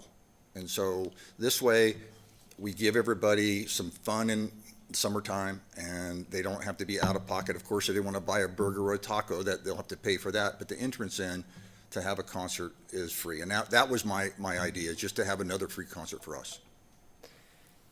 Okay, thank you. Yep. I have more thoughts of that, but we'll take that Okay. offline. Questions. And then I was looking at the agreement, and this one I just found interesting, and that's section 4, page 1, appropriate attire, and that the KEP concert agrees that its representatives, agents, and employees shall be appropriately dressed in either an approved T-shirt or polo shirt. Tell me a little bit more about that and why we're approving what they're wearing. No pants? We want them to be professional, and so in all of our agreements, you might see with our vendors, we have a similar wording. So And it's standard just- language. We want them to be identified. Our park staff wears a staff shirt. So sometimes a concert or an event will have on the back, they'll have staff. So that's what we're looking for. So someone in the public has a question, they know who to talk to. Thank you. Yep. Kike. Hey there, Bill. Howdy. I think Mr. Kep is probably one of the best, most fun, creative, talented, entertaining. I love this guy. Longtime family member, does a fabulous job with this concert series. Can't say enough good things about this whole situation. Here's some things that I'm just going to throw out for discussion's sake with council. As I'm walking myself through this whole thing. One is McEwen, in my view. First, let me preface this as a reminder real quickly. I ran the Handshake Productions concert series for Chris, and some of you know that, so I'm pretty intimately aware of how that worked for a while. Michael knows that. And I have run some pretty major events. And I know that you can't please the vendors or the performers or the volunteers or the audience or the sponsors. You just can't please anybody all the time. Right. That's just how that works. Having said all that, McEwen is a different park than any of the other parks. Yes, it is. And it's a different setup for some of these major events. That's one thing that I think is different with this particular agreement. I also think it's got some history here. Now, we all know what we're reading and what we're talking about, but the general public doesn't know. A lot of people will know. They might have read the Coeur d'Alene Press, and a lot of people follow what Michael's doing and what's happening, but a lot of people won't know. It's going to be the same Live After 5. It's going to be Spokane folks who go, when it's Live After 5, it's Wednesday, it's the same party scene it's been. It's going to be a learning curve that's different than what the other ones are. And so it's a little different of an animal than just renewing the same agreement at Coeur d'Alene City Park or the Hayden City Park. So I've been looking at it with a little bit of different eyes than that. Another thing that I kind of just want to throw out there, because it makes me tip my head, is this the way you view this, a lease with a vendor to put on a concert series, or is this your concert series that you're dictating how a vendor should operate it, down to what they should wear, how they should behave, and what they should do? Because it's very different the way, if I was putting on a project of my own and I went to a facility, they wouldn't be telling me, they would say, here's the rules, this is what you follow, sign, and it's up to you to do what you do within the bounds of their rules. So I feel like this is more of, the lines get a little blurred on who's responsible for what and how that works, and some things that are addressed in writing and some things that just aren't. And so it's a little different than what some of those things just do become a handshake, within the bounds of this contract. Anyway, having said all that, to speak to that? having said all that, what I want to do is without getting into a huge amount of specifics on each one of these details, my concern is that jumping into a long-term obligation for free concerts, which is totally reliant on sponsorships that could be, that's a lot to cover in a facility like this, that maybe we could discuss something like a 1 year. That's pretty typical. Let's do a 1 year with a review with some sidebars at the end of it that says, not saying we may not renew it at all. It can have a 4-year extension if that's the term you want to go. But let's put into the contract that there needs to be some evaluation at the end of the first year so that both parties can say, this is what worked, this is what didn't work, and we need to put these amendments in here if there is calls for service we didn't plan on for public safety issues, or maybe we need to do a difference with our financial setup, or maybe our fees need to be different because $400 isn't a whole heck of a lot of money, and as you and I talked, you don't know what these other cities are charging their vendor. And if it's going to be this state-of-the-art free concert, maybe there needs to be a little more research and a little more of a test period done. So yes, please answer, but I'm just kind of throwing out a different view of where the free said a concert bunch, may so let me come touch from. upon the first thing that you mentioned. I believe you were talking about branding. Okay, so yeah, people are used to the Live at 5, right? I get it. So it's the Wednesday concerts. Michael's done a really good job at branding. So the same thing he's done at City Park that used to be Handshake is really now kept concerts. So I think he's got that. It'll take some time and some education. It won't take long for people to understand who's running it and how it's being run. As far as the dress code, so to speak, as you touched upon, that's in every one of our agreements, been in there for the last 25 years that I've had vendors. It's nothing new. Again, as I Amy explained touched on that, actually, but- Councilwoman Evans, it's just so that people have some education who to talk to. It's not overly controlled.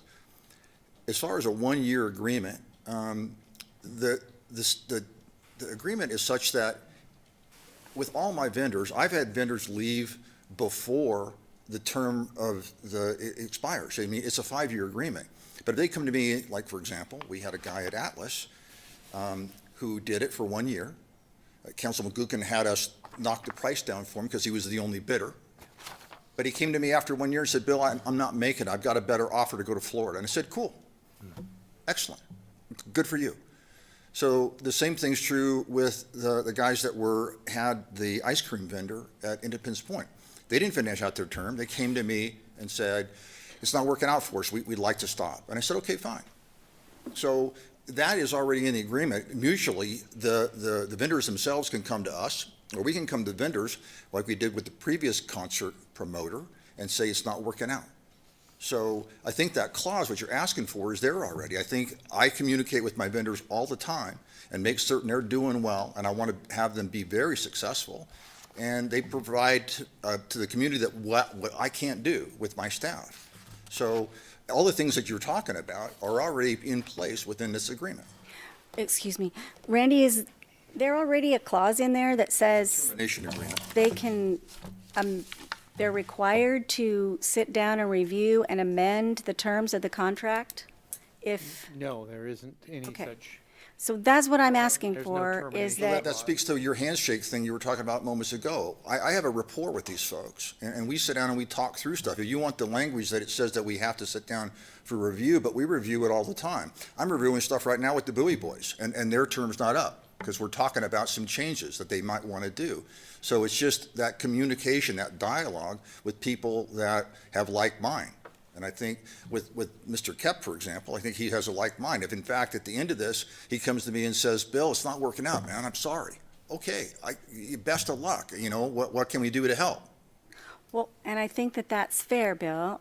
You know, if he doesn't pay his $400 for his permit that week, he just walks away. I mean, that's what happens. Right. And I get that. That's what happens with anyone who takes a permit out. I am just trying to make sure that in this agreement, before we, as a trusting and you know, loyal council, set up some sort of clause that says we have budgets to meet, and if we're being responsible here, we would put some kind of language that says, after the first season, we take a look and say, we didn't realize that there wasn't anything, that there were more calls for service, or we were actually taking out 30 loads of trash instead of 7. I'm not sure. If my request sounds grossly unreasonable, I apologize. I guess you have it in hand, but I just thought it seemed to make sense to say that we ask for what Tyler brought up was he got upside down in one season, and if we... And we exercise the clause to terminate his services. And so, again, I feel very confident that what we've written here, what we've done for years, gives us that ability. But if you want to change this, I mean, we put an RFQ out based on this. And so I don't see, it's up to you guys. You're the ones that have to make that decision. But I think we have the protection and the authority to do what you're suggesting. I'm just suggesting that I wanted to see potential a review for an amendment clause, and you said it was in there, and legal said it's not, and that's all. It's about determination and forfeiture. It's not. Okay. It was about asking for a review of the expenses before the extension of the next 4 years, and for both people, and that's not in the agreement. So moving forward, do you want that sort of clause in all the agreements we have, because we've never done that before? Okay. Bill? Amy? I just have a follow-up. I want to clarify. I apologize, I'm a little cloggy today. Again, I think it's wonderful that we can offer free opportunities for our community. Nothing better than that. I think Michael does a fabulous job, and I'm lucky enough to call him a friend. But I really want him to be successful, and this question's probably for him, and it's not appropriate for me to ask him right now. But I want to make sure that we don't get 2 seasons in, and he's realizing possibly it's hard to make ends meet. And we're tying his hands by forcing the concerts to be free, where potentially the community be willing, because he's an amazing artist, an amazing music promoter, to pay $5 to enjoy the service he's offering the community. And I want to clarify how I presented it previously. Right. My intent is to ensure that we're giving every advantage to Michael and his group to make this a huge success for the community, because we all know, we've all heard how much the community misses the Wednesday night music series. So I feel that as much as I love it being free, right? Right. I don't want to tie his hands from being able to come back to you or to us and saying, I really need to charge $5 and make a couple extra, I'm making it up, right? $100 a week so I can make ends meet to keep this going. Yeah. So that's, I don't know how we work I through that. concur. I understand fully what you're suggesting, and maybe Mr. Kep can come here and speak to that. But if that's what you're suggesting, I think we have to throw this entire thing away, because that's not how honestly, legally, we have to do it this way, because I told somebody no because they were going to charge. That was the whole idea, was to have it free. And I'm fine with going that direction. But what it does, it's an unlevel playing field now. I mean, I understand what you're saying with the RFQ process, but I think it'd be important to hear from Mr. Kep if he feels like at the end of one season that he wants to charge. I would suggest that maybe that can't happen because of the way the RFQ was written. If we had written it differently, and what I heard from the community at large was I didn't like having to pay money. And so, I spoke with Michael after this, and he was really confident about all of the fundraising that he's been looking into. So I would think at this time it'd be a good opportunity for him to come up and speak about his fundraising efforts, because if we were really going to put a clause in here to say it's 1 year, and we're going to say that now you're paying it, the RFQ that I sent out is null and void. I appreciate that. And I want this to be successful, so. Let's have him. I'm going to wait to hear from Mr. Kep, please. So, Mr. Mayor, I think Mr. Kep has proven himself in both the City Park and the Riverstone concerts that he has the skills to take to pull this off. I think he has more than enough runway to get it to launch. I don't have any issues with it. I read the contract. I see what's in there. I know it's already in there, and I know you've exercised it before. And I don't want to be questioning his motives or questioning the motives of the city here. I think it's a damn fine idea, and I think we have the best guy putting it on. Yep. And so, Mr. Mayor, I'd just like to go ahead and make a motion to approve resolution number 25008, approving an agreement with KEP Concerts for a free Wednesday night concert series at McEwen Park for a term of 5 years. Second. Been moved and second. Discussion. Mr. Mayor, Christie. thank you. I think, I appreciate your explanation, Bill, and I do understand what both Amy and Kiki are trying to approve. I think we're all wanting to go the same direction, but how do we get there? And if we start over, that delays everything, and we'd have to start over at this point if we did any of what you're suggesting. So I tend to agree that I think we can do this. I think he can do it, and it'll be a fun and free event for our community, and I'd like to move forward too. So if you like, would you like to talk to Mr. Kep? No, we got a motion. I actually don't have any objection Okay. if someone wants to talk. Amy? I would like to clarify, again, I'm not trying to be arbitrary. I'm just understand. trying to look for every avenue of success, so Right. I feel like I'm being argumentative, which is not my nature, as you guys know, so Right. I'm uncomfortable right now. I'd like to hear Randy's opinion on, would we have to start, I understand Bill sure. saying that. I I get hope it. I'm We wrong. put an RFQ out with specific sideboards and boundaries. Are we tied, or can we make any kind of exception for? Well, I think you would be tied to enter into an agreement along the terms that were set out in the RFP, which is 5 years free concerts. But the law is any contract can be amended by mutual agreement of the parties.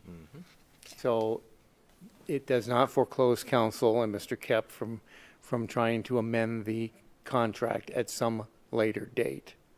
Thank you. I would also add that there is no termination clause in the contract that's before you. There should be, to allow either party to terminate if it's not working out. And there are standard clauses that we put in other contracts for that. Kiki? I think we need to add a termination clause. I think we need to add a requirement that there's an amendment conversation at the end of the first year. And I just want to summarize this, that the conversation is so fun to listen to when I hear some of my fellow council members just get so upset about council having no control. We never get brought up. We have no control. We don't get to say what's happening. And then when I say it would be great if we were going to have the ability to require this contract have an amendment review period, not telling anyone what to do, but just have this review period in case they may need to charge. They may need to restructure what happened within the terms of this contract. Let's, as a council, direct staff to amend and evaluate this program at the end of the first season so that it's more mutually benefit, financially for the city possibly, more successful for the vendor possibly. But by gosh, we don't want to do it this time. So I would like to ask if you would consider amending your motion that we add a clause to the contract to add a termination clause and require a review at the end of the first year for potential amendments. Mr. Mayor? Well, I'll second that for discussion. Oh, thank you. Mr. Mayor? Christie? I'm happy for those considerations, but I don't really think it's a reflection of council and any past business we've done. This is a new proposal before us, and we can have those discussions. And it's not about what council has or hasn't done in the past. Ann? Well, and I would just point out that, this was an open, process to bid on it. Correct. He bid with his eyes open, and he thinks he can make it for 5 years and $400. And we can, at any time, we could come back and do something, but I'm going to stay with the motion that was made and that's seconded, and then, we can always, as we've heard, somewhere down the road, we could look at something, but this is what we got tonight, and the major parties are comfortable. So, anyway. Thank you. Excuse me, Mr. Mayor. Did we still, anyone want to hear from Mr. Kep? He's there. Is it going to make a difference? I don't know. Maybe he'd like to. Michael, you want to speak to this, or you don't have to? I'm not sure if he knows where we're at with it all at this moment. That'll help us get centered. Great. Well, the first thing that I can say is thanks for all you guys do, because I feel very taken care of. This whole thing is being taken so well care of, and I feel cared for, looking out for me, looking out for the city, looking out for everything. I totally get what you're saying. Thank you. The entire agreement that Bill and I went through began with free concerts as his idea, seeing the success for the community. And that's all this was about, this community, the community that helped put the whole thing together.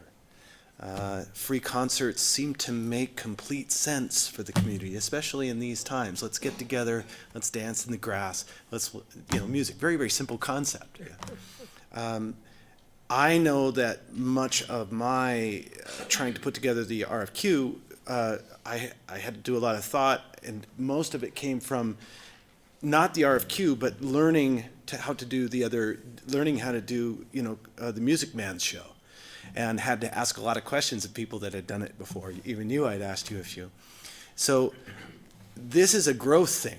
This is something much larger, as you point out. This isn't maybe 300 to 500 people in the park. We could potentially be seeing 4,000 people in the park, and it's a different animal. And so we had to discuss, well, what is that going to look like financially? How are we going to be able to take care of the great park people that have to do that work, and bathroom maintenance and all of those details, right? I want it to evolve into something. And it takes not only me, that I'm the guy with the ball, but it had to do with the Parks Department as well, them helping me, the people down at the Chamber of Commerce, the Downtown Association, huge supporters, trying to get together.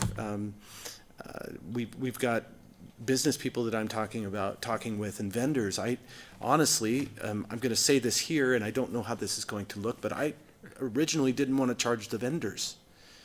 We know what it's like. It's winter outside, and nobody's making any money. And if you've got to really make the money during the summertime, I don't want to get in the way of that, right? We're going to put a big audience in there. Part of the agreements I was going to have with the vendors is, if you have a great day, let's see if we can, spread that around a little bit. And I know that's a little too handshake productions in some ways. Be that as may be, I'm not afraid to enter into those kinds of things when it's a massive community commitment. It's about us, for us. It's even with the sponsors, is that, can I get the sponsors? I've got to figure out technical stuff like a stage. I've got to figure out lights and PA. I decided very early on that I wanted to pay these individuals as opposed to asking them for favors, just as I want to do the same for the musicians. And it seems so ironic to me, I just have to say this, that when these shows happen, it seems like the musicians are the ones that have to take the hit. In this case, because that series has been so well put together and nurtured by Mr. Davis, and some of the other free concerts by Gugamos, I just feel as if I've got to have that same, I want to honor those things and bring people together for it. These things I'm completely open to. I'm in complete transparent conversation with Bill about these things, and when I have a question, he's going to be the first guy I call. I don't know if that answers. I understand that there are particular contractual things that need to be in place. I'm happy to see those in place. I don't have a problem, but I do know that I probably wouldn't come to council and say we got to charge $5. There might be other ways to do it. For example, hey, we can pass out. I can get on stage and go, hey, these shows are free. We're passing a hat, and I'll literally pass a hat. And if people want to throw $5 in it, that's cool. We do that at church, and this is church. This is church, a different kind of church. But with that said, I mean, I think there's a lot of other different ways to handle this, but the primary, the pieces I think are all there.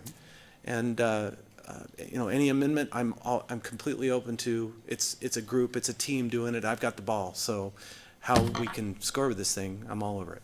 So I don't know if that answers anything, but. We have the second. We wish you all the best. Well, all the best. It's going to be a climb. There's no doubt. And call me again Thank whenever. You. Well, but as long as we're all on it, I mean, and we're talking to people about it, we just got to get people in the park and sunshine come out, you know? Thanks, Mike. Okay, thank you. Mr. Mayor, with that and Michael's comments, if he's comfortable not charging, then yes, benefit for all for a free concert, so. Thank you, Mr. Mayor. And who doesn't love this guy? I know. I mean, really, seriously. Kiki has raised some very valid points, and we're far along in the process here, but I think those are valid points, and I was hoping that maybe there's some way you could bring those up to the Park and Rec Commission. Will do. To see what their thoughts are. I'll get together with council. And talk to Kiki Randy and see if there's a way we can put that in contracts going forward, or look at this, something, anyway, just to address those concerns. Will do. Thank you. So we have a motion on the floor. I just had a couple questions. Yes, I go have to ahead. go through my liquor. Is that screened off? Is it secure? Do they do ID checks and all Michael asked me that? about that. It was in the agreement, or the clause, or the RFQ rather. We're looking at maybe taking it out from the pavilion to the west a little bit, and then cutting across to the south. And so we wouldn't do it like it was done before. I guess we're not going to do the entire park, so that way it'd be free flowing. There'll be a larger area cordoned off and adjacent to the pavilion, I guess is the best way to put that. Okay. That kind of comes along with security. Is The that on security is him? always hired out, so we have folks that are there that take care of people staying within the chained out area of the beer and wine garden. Okay. And actually, this is more, it's an alcohol area, so it does include Insurance? spirits as well. Anybody paying insurance on all this? Yes, there's insurance that goes along with all of our vendors, just like that, yes. And then the other thought, when Kiki mentioned telling people what to wear, I remember that because it used to be wild down there, all the Right. bikini girls and stuff like that. It got to, and everybody had to know to be able to tell people where the restrooms are and things like that. That's what I remember on the vendors. Do you tell the vendors how much they can charge for things? For the food? For the food No, I do not. and the liquor? I don't. No. How about the vendors that are going on the river, the boat guys and things like that? That's their fee structure. There's, Yes, so the proposal is to us about what that vendor is going to pay the city accordingly. Gotcha. Okay, and we look at that in a competitive way, and we did that with the folks on the river the same way. And so they were the winners because they were the high point price. Out of the 4 vendors, those are the 2 that were chosen. Okay. So they bid on what they're going to pay. Correct. And what they pay to their vendor, or their customer rather, I'm not in charge of what they charge for a double cheeseburger or Right. whatever it might be. As long as you get paid.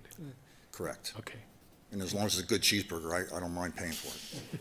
If it's a good one, it'll go. All right, any other questions?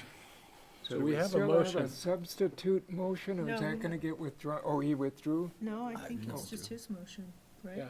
You had- Kiki has a motion that I was thought we had a seconded. second one that he, for discussion, seconded. Or are you withdrawing that or not? Joe, help me out Where here. are we? We got sidetracked. What was the last motion? The last motion was Councilmember Miller's, that there will be a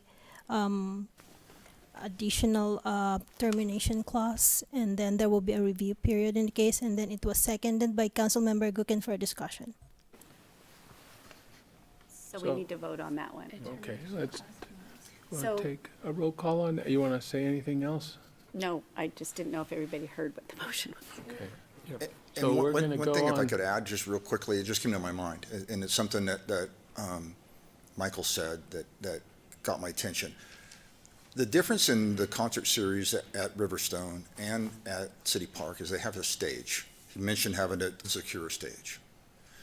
I've been approached a couple times over the few years after McEwen was completed about a stage. And I think it's a good idea. I mean, if we're going to continue down this road, I think we need to get partners, community partners. I've already last week, been looking at prefab, I guess they're called band shells or stages that would match our existing structure. So I just throw that out there so that if, after a season and people are excited about it and maybe other community members want to get involved, we could get a partnership and put together near the power source, which is the north side of the park, and install a stage. And that would help to provide a stage for other folks as well as a concert series for the public. Sweet. Got a lot of clubs who might sponsor those things. You said you want to sponsor them? I said there's a lot of Sponsoring it. clubs Yes, who they might would be. sponsor those Yeah. things. I just have a question on the Not the motion. club of Kiki. Go. The question is for Randy. Randy, you reviewed this, I assume? You mean the contract? Yeah, you Yes. wrote it, right. And, I mean, I'm not opposed to an amendment that protects the city in some way, but I'm just curious, do we have to start all over? And we don't have the verbiage tonight for an amendment, and so what would that look like for you? No, you would not have to start all over. The termination clauses are standard in all our contracts. There's a termination clause for cause, there's a termination for convenience. If Mr. Kep agrees to those, I think those are within the scope of Councilmember Miller's suggestion. So I think you have to understand that the request for proposals was a broad brush proposal, 5 years, free concerts. That's basically what the request was for. All of these individual terms are really up to negotiation. Okay. Attire, that type of thing, and the standard terms of waiver and so on. Okay. And So could we enter into an agreement after council voted to accept this as with just Mr. Kep to discuss those finer details? Every resolution that council approves indicates that the agreements can be amended by city administrator, city attorney, and the mayor, as long as the essence of the agreement remains in place. That gives us an opportunity to fine-tune contracts without always having to come back to council for every little change. Okay. So what are we voting on? We're voting on your amendment to add some verbiage to the... Just as a correction, my understanding was Councilmember Miller asked Councilmember Gookin if he would amend his motion. She Right. didn't actually Okay. make a motion. Oh, correct, that's what I heard too. okay. So All we have right now is a motion by Councilmember Gookin The main motion. to approve the contract, or to approve the resolution as presented. And Councilmember my Gookin, second, yeah. with Councilmember English's second, Councilmember Gookin can amend his motion. Well, do we now have the understanding, though, that you could also just include the termination clause with the same motion? Correct. I think the only substantive change might be the review after 1 year, if that is something you wanted to put in.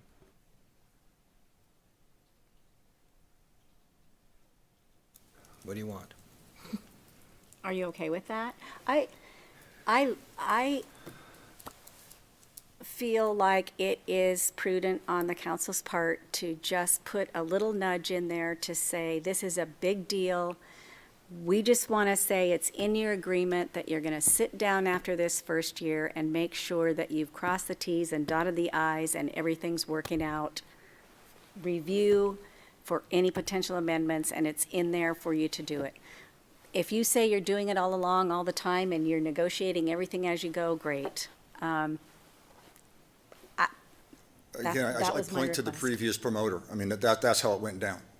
And, it's unfortunate that it went down the way it did, but I've had terminations with other vendors who couldn't pay their bills, or they didn't provide the proper insurance. I'm not looking to terminate. Yeah. I'm looking to No, discussion. renegotiate Yeah, all I the understood. items Yeah, and make to it more make certain they're good. successful for I both understand. I don't have a parties. problem That's with it. all. Yeah. So, that's all. I think we're good. I think we're good. Take a vote. So Dan thinks we're good. Both of us. Both days. Both Dans think we're good. 1 and 2, yeah. You got that, Joe? Ready to vote, yeah. So which one are we voting on? We're going to kill one and The then go original back? motion. Resolution 25008. All right. Are we sure? Oh, man. All right. Roll call, please. Evans, Yes. Miller, Aye. Gabriel, Yes. Gookin, Yes. English, Yes. Wood. Yes. Thank you. We're moving on to a public hearing. Mr. Mayor, could we take a brief recess before the next one? Sure, I know it's worn you out, huh? Great, Yeah, thanks. Okay. give us 5 minutes, please.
super nice. Couple of motions, okay. That's why I don't But want it to still hurt. won't. I mean, I don't, not that it-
Call the meeting to order. We are moving into a public hearing. Quasi-judicial, I need to read a couple things here.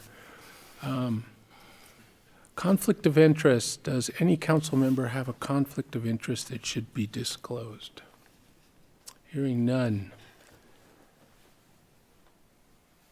I need to read this. Please note the term deliberation in the Idaho open meeting law includes receipt or exchange of information in any form, including emails, telephone calls, in-person conversations. In addition, when council sits in quasi-judicial capacity, its decision can only be based on information presented at the hearing. Therefore, I would like to ask if any council member has received or exchanged information related to tonight's variance and relocation hearing that is not included in the council packet. If so, will you please disclose the information now so the applicant and the public have full knowledge of the information you possess? Mr. Mayor, I received an email, this needs to be at 4:54 p.m. from Mr. Dan Stubbs. I actually haven't read it yet, but it is in regards, the title is Lamar Sign Relocation to Government Way. I think we all got that. Did we all get it? I haven't even looked. I got the same Oh, yeah, we email. all got it, so. I didn't see it. Dan? Well, I saw that there was one, but anyway, yep. Yep, That's you wrote it, read it, or didn't read it? I saw that we had it, I didn't read it, but if it's here, we'll see it, I guess. Okay, I moving on. also, sorry, Mr. Mayor, I received an email from, I'm sorry, I can't find it. It was from Jeff Conroy about the sign. And I believe he has signed up for public comment tonight as well. Yeah. Okay, was that in the packet? No, Okay, it came after the packet. did we all get that one? Yes. Did we? Okay. We're all good.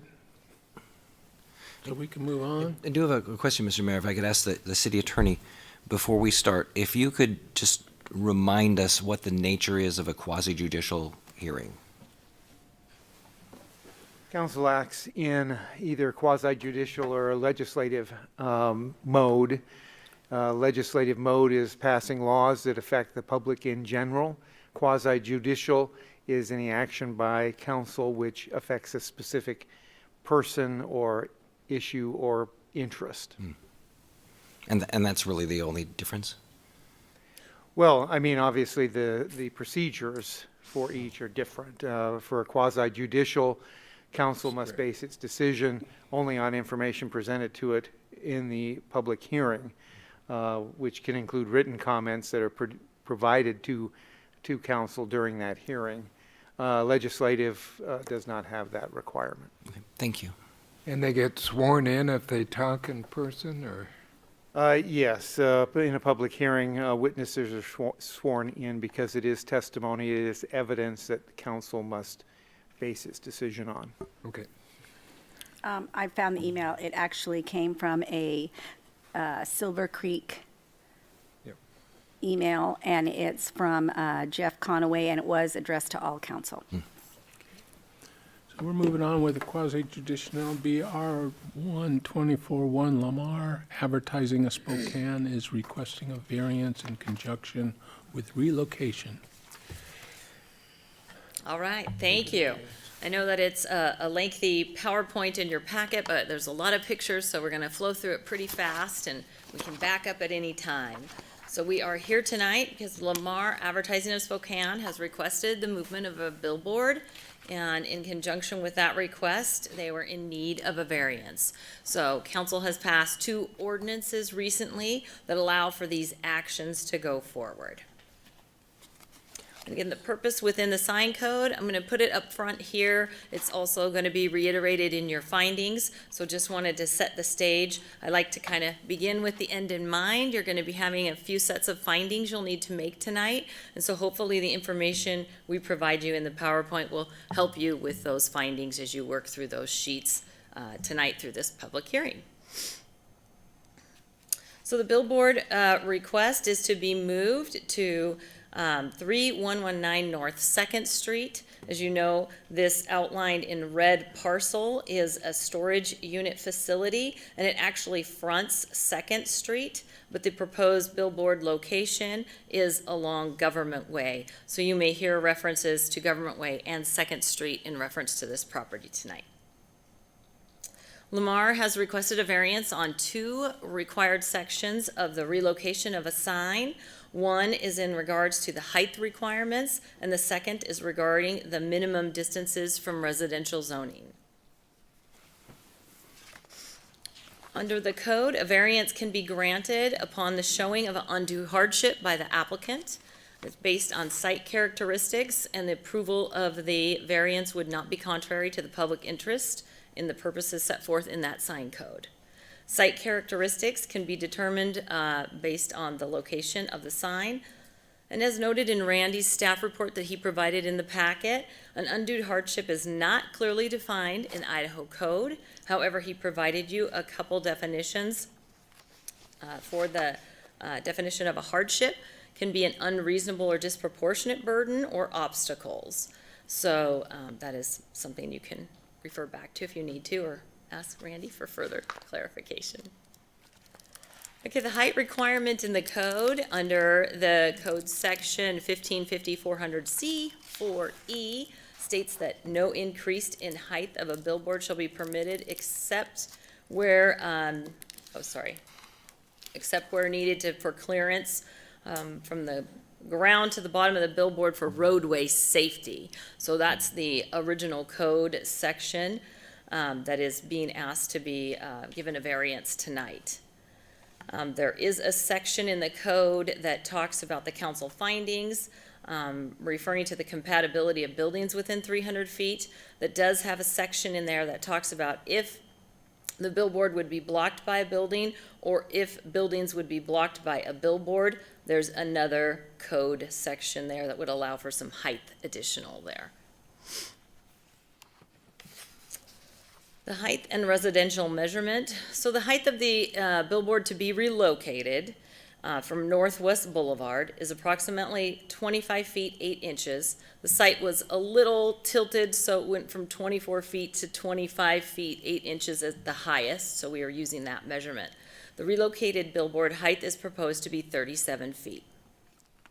The closest residentially zoned property is approximately 380 feet to an R12 zone and 410 feet to an R17 zone.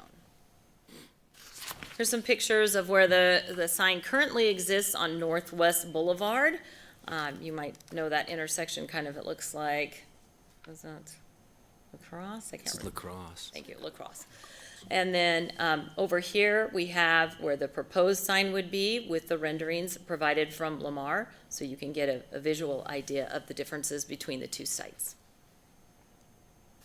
The variance is being requested to allow for the subsection that I referred to under the findings, to allow for that additional 12 feet.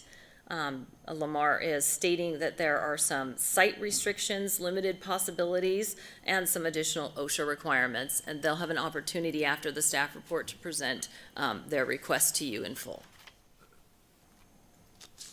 So I'm going to turn it over to Hillary at this moment to talk about some of our GIS imaging capabilities.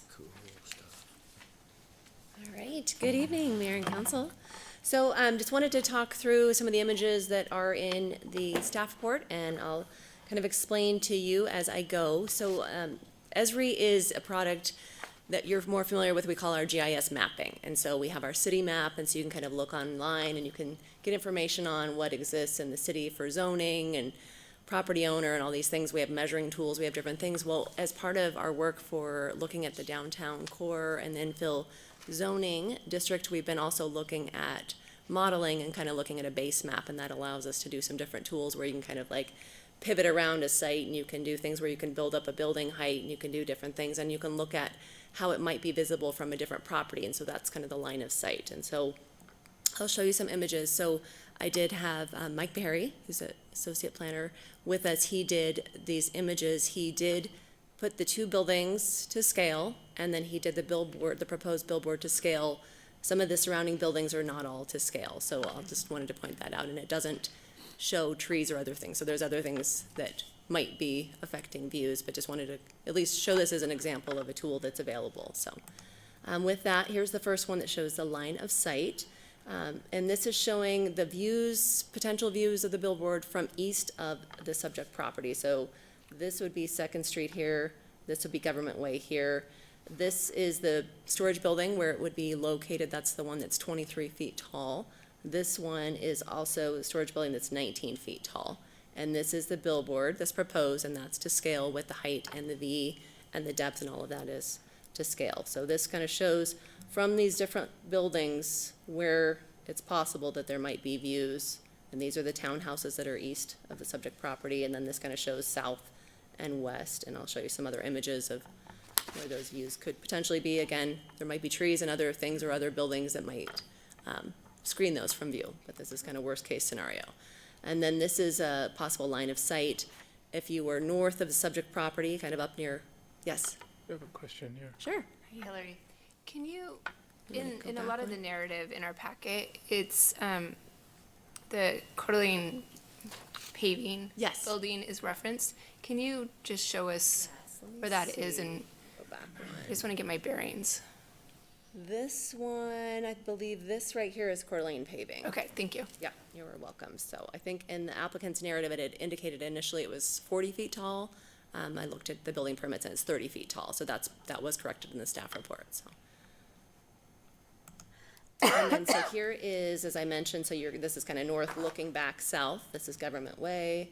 Would be the billboard in red. These are the storage buildings that are right along Government Way. And then these are kind of the line of sight. You could see it from the parking lot, Costco. You could see it along Niter Avenue, and then, of course, north along Government Way, barring any other buildings or trees that might be there. Here is another one that's kind of just a direct possible line of sight from the billboard, and this would be looking, so these properties, the mobile home park is to the west, Government Way, and so that there's possibility of the views being affected, and that's kind of a big mobile home park that goes back and around. And then this is another one showing, so the landmark apartments are addressed off Niter. Those are here to the west of where the billboard is proposed. It's possible, and I'll show you some of the images I took from the parking lot, but that some of these buildings could have views because they're higher up than where I was standing in the parking lot. There are trees, though, there's a vacant lot, so that could screen. But again, just worst case scenario.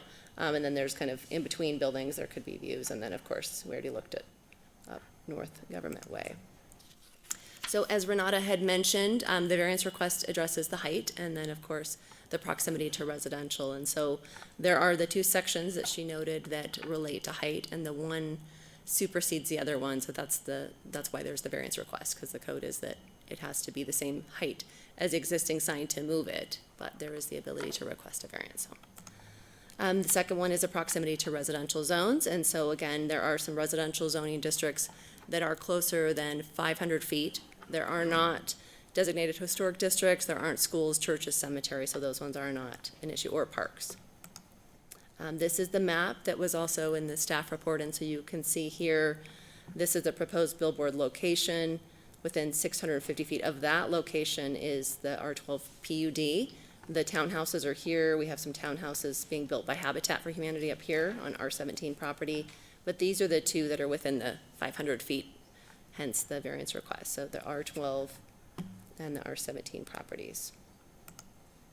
And this image just kind of shows, just so you can kind of see more, what you might recognize from the aerial perspective, just again, subject property. These are the storage buildings, single-family home, Coeur d'Alene paving is here. There's the commercial strip center where the pet store is, mobile home park, and then they have some of the multifamily uses, the townhouses, and this is the future Habitat for Humanity commercial uses, and then up here is Snyder.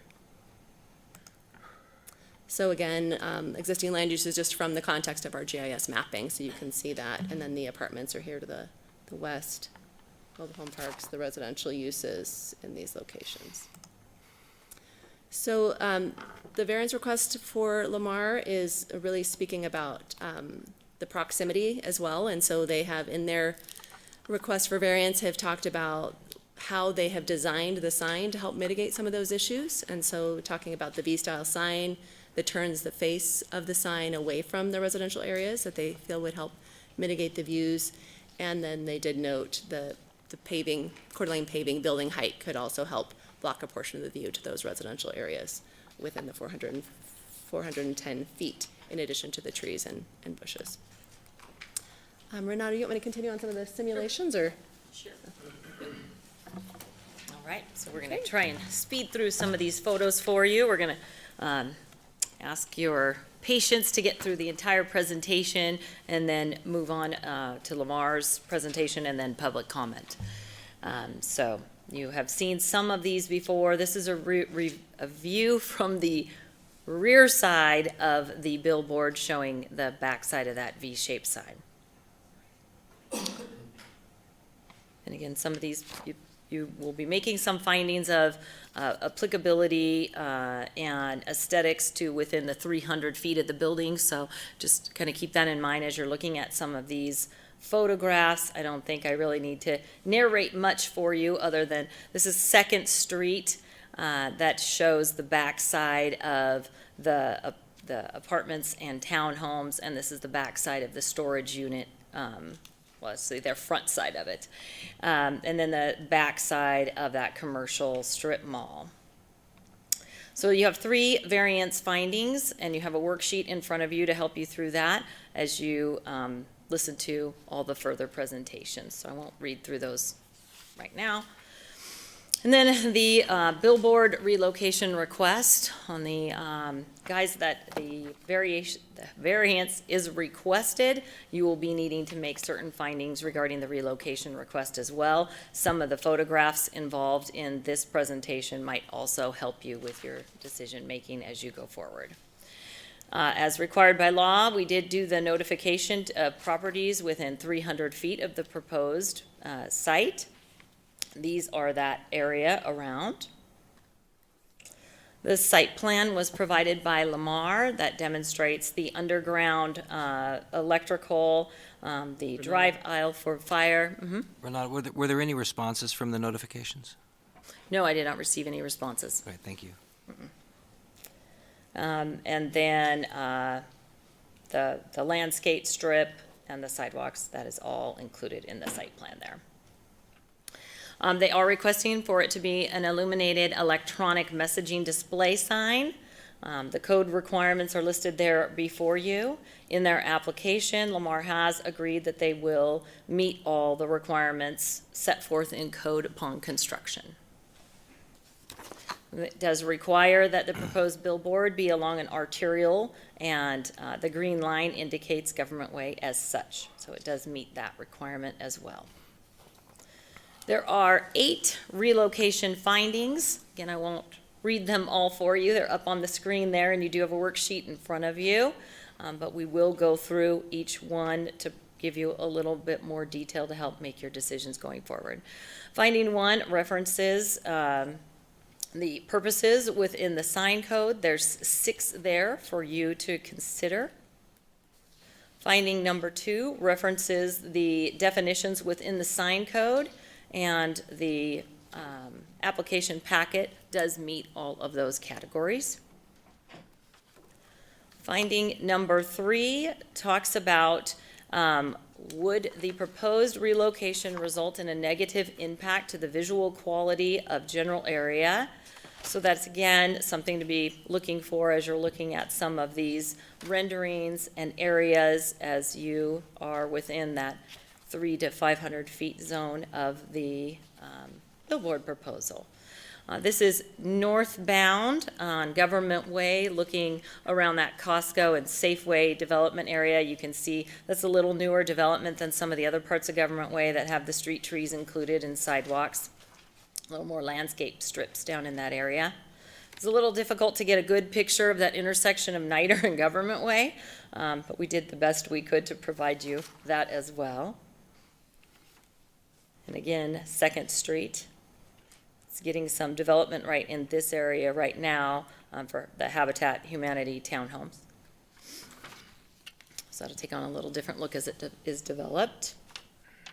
Here's some, just so back into the townhome and apartment complex area. It's really difficult to get those pictures from 2nd Street, so we kind of drove back into the development itself so you can take a look at some of the structures that are back in that area. And this is the backside of the mobile home park.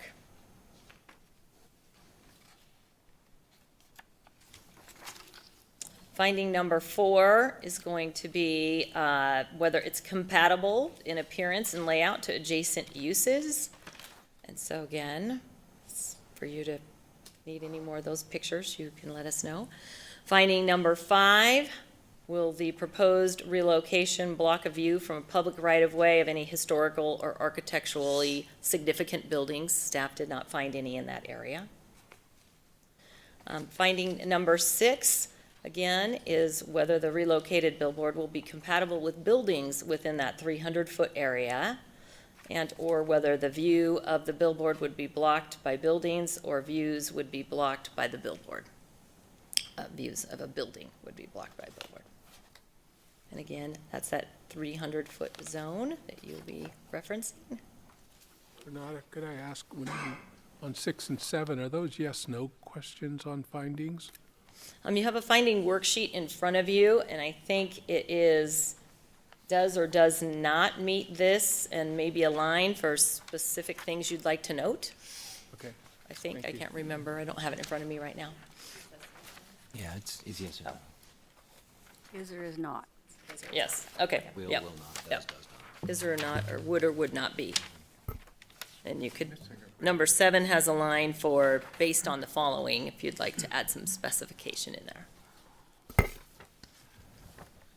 So these are just some of the buildings within that 300-foot radius. I think you're well aware of those areas by now. I'm sorry to interrupt, but No problem. so we do have sheets that were included in our packet. There's there's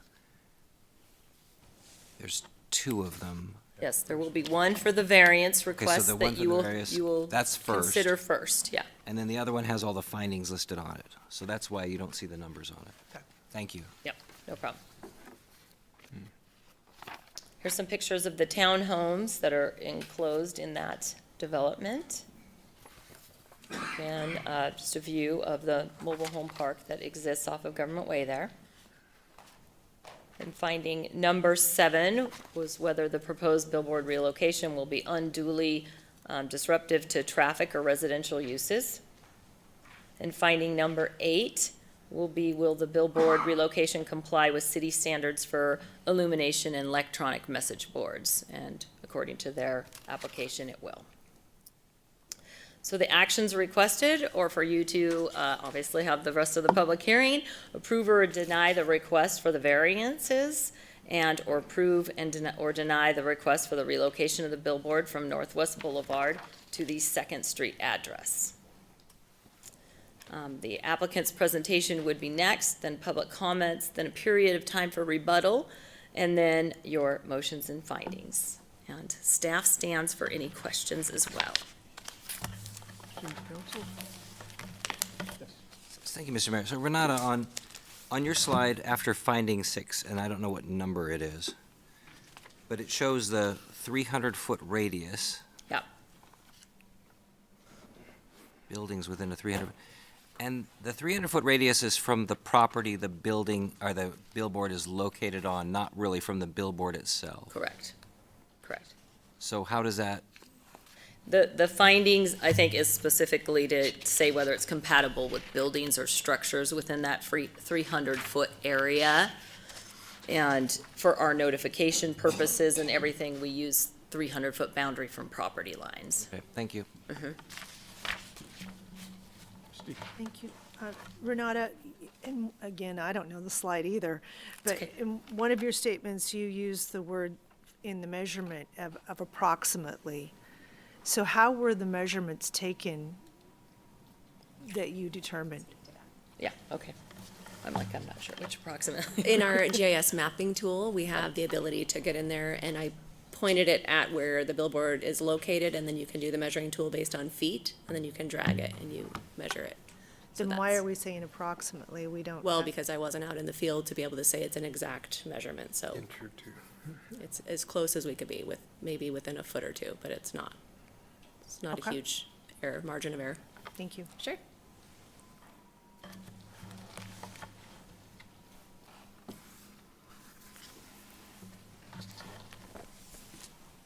All right, we're going to hear from the applicant.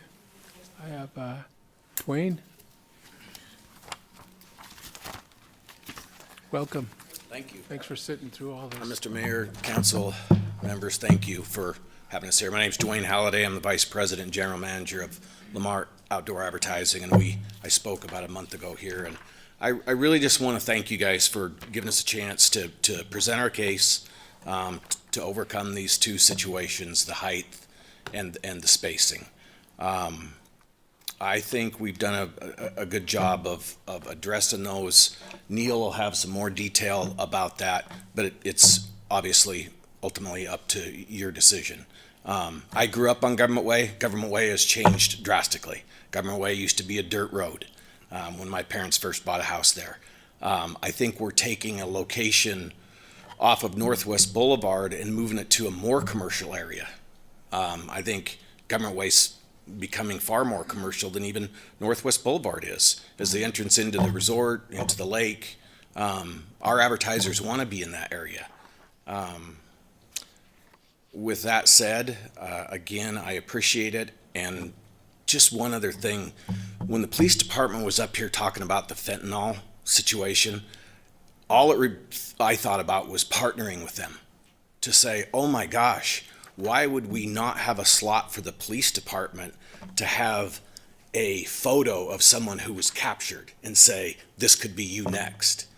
And we as Lamar, I would commit that, absolutely commit that. And I just think that would be something that we could work with the city and not have a partnership. So thank you very much for your time. Neil will give you a little more detail, and I greatly appreciate you considering this. Thank you. Thanks, Dwayne.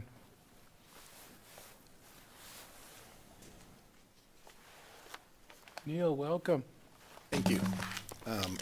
I got some papers to hand out, if that's okay, because a part of the, has to be presented, or I'm not sure what the legal.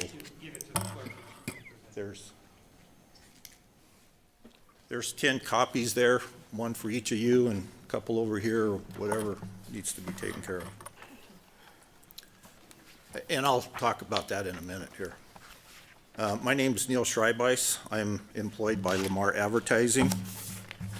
I would like to take the time to thank the council for taking the time to have this hearing and look at our proposal to relocate a billboard from Northwest Boulevard to Government Way. Mr. Mayor, I think we need to go ahead and swear in witnesses. That's right. Sorry about that, Neil. Gotta take the oath from the clerk there. Okay.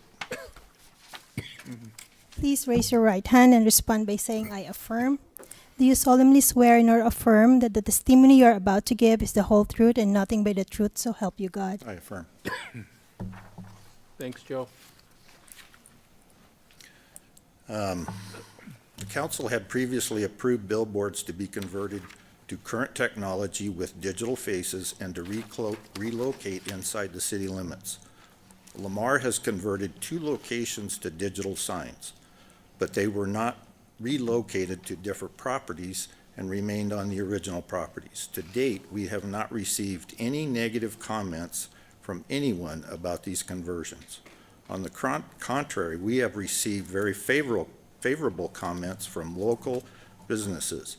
It is local businesses, property owners in our community that we are trying to help with whatever we can. It is our community, not only due to having relationships with local businesses and property owners, but we also have employees that live in Coeur d'Alene and Post Falls. It's home to us as well. Our aim is to benefit the community. Our goal is to help local businesses grow their business, which in turn helps the whole community in additional revenue, which reinvests in the community by purchasing other goods and services with other businesses. Those businesses will also be able to maintain and invest in their properties, which in turn draws other people from other communities to this community. The financial benefit is not the only benefit to the community. Lamar has in the past and will continue in the future work with nonprofit and charitable entities for free space, which with digital locations give us and them more opportunity to get their names and organizations out. We also work with Amber Alerts. We are currently setting up to get Kootenai County Office of Emergency Management access to our digital signs, which is all set up at no charge. The City Council just recently voted to work with them as well. We would like to get something set up with this, back to what Dwayne was saying, with the city of Coeur d'Alene for something that the city deems necessary to get out to the community. As an example, if there is a bomb scare downtown, hopefully there's not. We don't wish that on anybody, but it's happened in the past. If there is a bomb scare and the police and fire department would like traffic diverted away from Northwest Boulevard, we can have a message displayed on our digitals to divert traffic to avoid the area or some other message that the city wants to get across. We are here to get a variance to the code to install a digital billboard on Government Way. The council previously approved variances to the code. There appears to be 2 parts of the code that the staff has stated that Lamar's application does not meet the code. First is the height of the proposed billboard. Lamar does not agree with the staff that it needs to have a variance for this part of the code. We don't think it is necessary for a variance for this section, as it states in the code, the proposed billboard in section C3I. There are 8 subsections, and each subsection ends with the word "and," connecting all of those subsections together.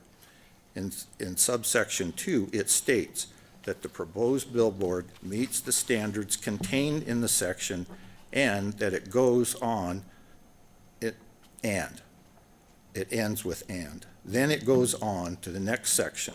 With all these subsections connected, subsection 6 would be connected to subsection 2, subsection 6, states that for certain criteria, which has been talked about, that the height can be changed, but the overall height cannot be over 48 feet. We are asking for an overall height of 37 feet, 11 feet below the maximum.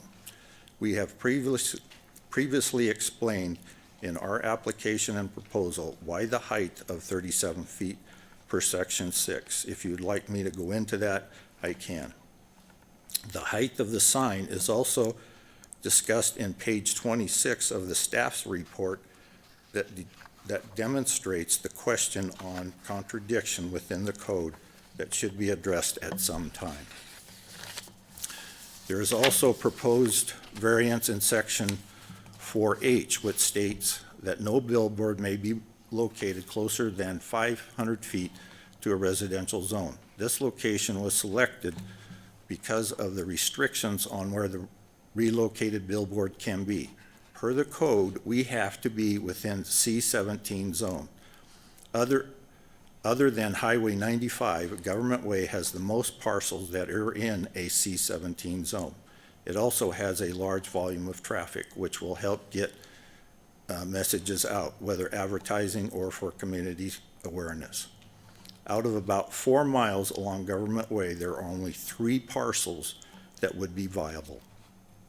The entire length of the west side of Government Way has power lines, some being very powerful and highly energized. Due to OSHA and Lamar standards, which was listed in my proposal before. For safety, for Lamar, any subcontractors, anyone working around the billboards and emergency responders, the west side of Government Way is not viable. In order to stay inside the city limits on the east side of Government Way, we have to be below Dalton Avenue. Between Dalton Avenue and Kathleen Avenue is the jail and the fairgrounds. The fairgrounds is not inside the city limits, and it would not be practical to be inside the jail property. Between Kathleen and Niter, there are the three parcels that would meet the 500-foot spacing. All 3 of these parcels are owned and operated by national companies that have installed landscaping areas that, that we would have to work in, and the national companies aren't as interested in us. Lamar is interested in working with local property owners who have interest in the local community. Every parcel from Niter to the interstate has a residential zone within 500 feet, which would require Lamar getting a variance for every one of those parcels. There are also parcels in between Niter and the interstate that are eliminated because they are within 150 feet of an intersection, which is also part of the code. And there are parcels that have power lines running perpendicular to Government Way that we need to stay away from as well. There's photos of arterials of the parcels between the Niter and the interstate that show where the 500-foot spacing restrictions restricts relocations was presented in the packet given to the council. The proposed bill parcel has already been developed, and the proposed billboard would not interfere with anything going on the property, which is storage units. There are 2 residential zones within the 500-foot away from the proposed location. One is 380 feet and the other 410 feet. In order to access those zones, you have to go to East Anton Avenue and go north on 2nd or from 4th Street to the east. There is not any access from Government Way.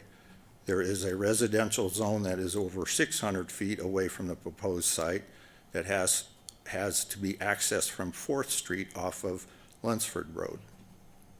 Again, no access from Government Way, so there'd not be any disruption to the traffic to any residential areas. In an effort to keep the visibility away from the residential zone, the proposed billboard is a V-shaped sign which turns the faces away from the residential zones towards the commercial zones and the street. The visibility of the residential zones would be blocked by trees surrounding the residential zones and a 30-foot building between the two, and the trees just to the south of the proposed site on the adjacent property. In our variance application, we discuss this more detail, if you'd like to read that or want me to discuss it. The staff also provided in their report views from the residential area that shows the trees surrounding the residential areas that would block the view of the proposed site. If there is a concern surrounding the area due to light that would be given off per the city code and Lamar standards, the light will be dimmed or increased per the ambient light from day to night. There are street lights on either side of the proposed location in front of both adjoining properties. One street light that is directly across the street from the proposed location. There are additional street lights in the immediate area. These lights already shine on a large area around the surrounding proposed site all night, which affects the entire area. In the staff's report, it talks about comparing an overall height of the proposed billboard to the buildings in the surrounding area from the street to those buildings. One building is 30 feet tall, and the overall height of the proposed billboard is 37 feet, a 7-foot difference. I would like you to look at some photos, which is the handout that I gave you, of the sign along Highway 95. As you can see from the photo, that the sign far exceeds the height from any buildings in the surrounding area. It is an on-premise sign. Looking at the code from the on-premise sign along 395, which is one of the other sheets that was handed out, it says that the maximum height is 30 feet. Assuming that the height of the building is 12 feet, because there's vehicles that drive through it and there's equipment on it, I'm assuming, I have no idea, but I'm assuming it's about 12 feet and the sign would be at least 30 feet tall, so it exceeds the 30-foot height restriction that was in the code. I know there's a difference between on-premise and off-premise signs, but it far exceeds any building height in the area. 7-foot difference on government way doesn't seem to appear that dramatic. This relocation seems to have gotten far more complicated than it needs to be. The city council approved the relocation and the digitizing of existing billboards. The council was also in favor of removing billboards off of Northwest Boulevard. We do not think that the council would be in favor of all the existing billboards on Northwest Boulevard being digitized. We are requesting to move one billboard from Northwest Boulevard to Government Way. We are not adding any additional billboards to the city. The number will remain the same. We are not increasing the size or the square footage of the faces of the billboard. We are trying to help and assist local businesses to get their business better known in the broader area. Those businesses are excited about the possibility. We are trying to help local property owners. We are trying to help the local community with free advertising to nonprofits and in emergency situations in a broader area for more residents, for the safety of those residents. We are moving to a commercial area which will have commercial activity more and less residential activity as time goes on, which we believe is the direction the city would like it to go since it's a designated commercial. We will not make any noise that will affect the surrounding area. We will not be increasing the traffic in the area. Even the staff report is mentioning that the residential areas that are within 500 feet probably won't see the sign. To date, Lamar has not received any negative comments from without the proposed area from the neighboring community. We are asking that the City Council approve this permit to relocate one of our signs from Government Way, and if that includes and also approving the 2 variances to the code. We are requesting that. Would like to thank you for your time and consideration, and if you have any questions for me, I'd be happy to answer.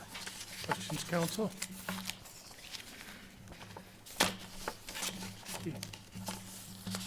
Just one question. In all of your presentations, do you have like software that you can produce signs or produce examples like you did that show what a sign like this would look like at nighttime?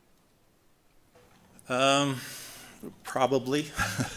I'd have to get with our corporate office does that artwork for us. We don't do that locally, but I'm sure they probably could do that. Thanks. Yeah. Thank you, Mr. Mayor. So Neil, this billboard that's on Northwest Boulevard, it seems to me to be kind of short. Is that typical? No. So, and do you know the history of that, how that came about?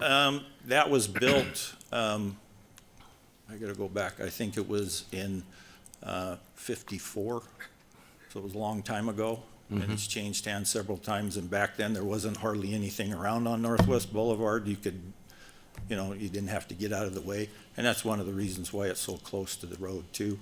Oh. Because there was no setback requirements or anything like that.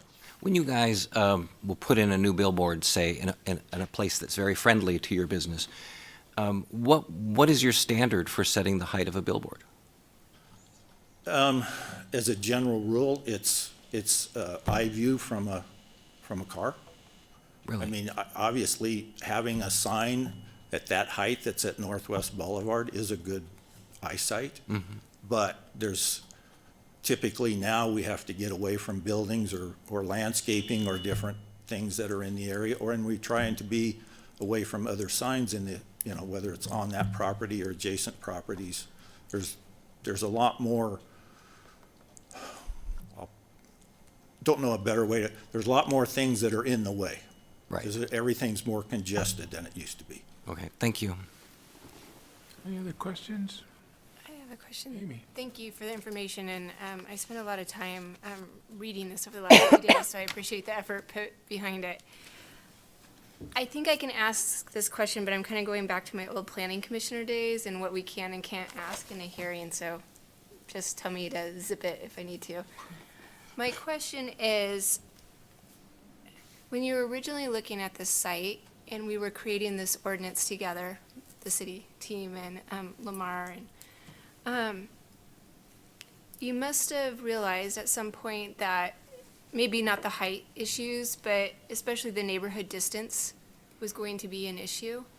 Did that come up originally? I'm just trying to understand how, I know we're at this variance piece now, but it seems like that would have been identified early on in the process, and I'm trying to reconcile that in my mind.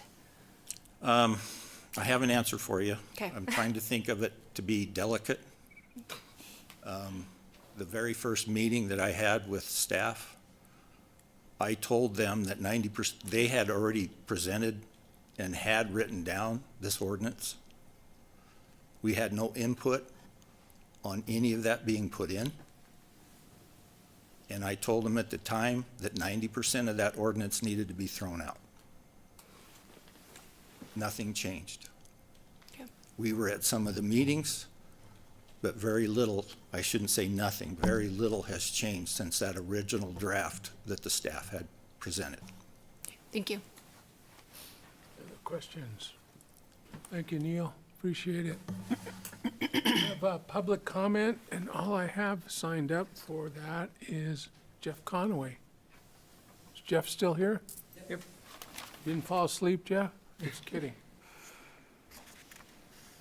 Thanks for staying. Huh? She's gonna give you the oath. Good evening. Sir, please raise your right hand and respond by saying, I affirm.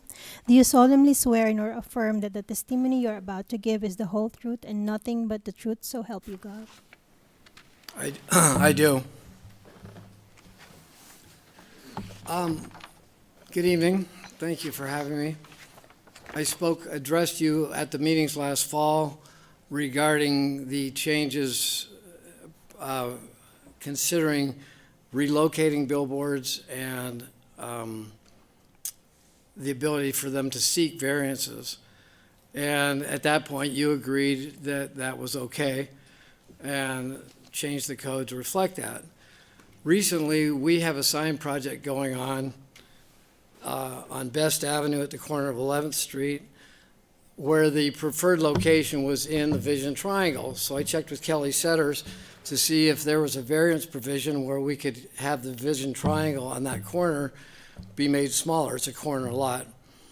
And she informed me, and this was just within the last week, that there are no provisions in the sign code except in the billboard, these brand new ones in the billboard section of the sign code, for variances for any reason. So my first question to you tonight is, again, even though this is at the moment a settled issue, why are there variances permitted for billboards when they're not available for any other sign issue? The other question, again, it's been a settled issue, but I still don't think it ought to be, is the concept of relocating an old static billboard, the one on Northwest Boulevard, and changing it to a much more modern digital display in a mile away or more from the original location, to me, really begs the concept of relocating something. It's like taking an old jalopy on Northwest Boulevard, driving it to the dump, and then having a brand new Cadillac on Government Way. And one question I would ask Mr. Schreibeis, if he's willing to address this, I have a feeling that there's a lot of money involved, and that a digital billboard is worth a whole lot more money to an outdoor advertising company than a static billboard. And personally, I think digital signs are a nuisance, an eyesore, and dangerous. And one of the findings you're supposed to find is this new sign going to be a traffic hazard? I think they are. And Renata, if I could ask you, can you show the picture again that you have on your display that shows the view of a billboard looking down Government Way, either going one way or the other?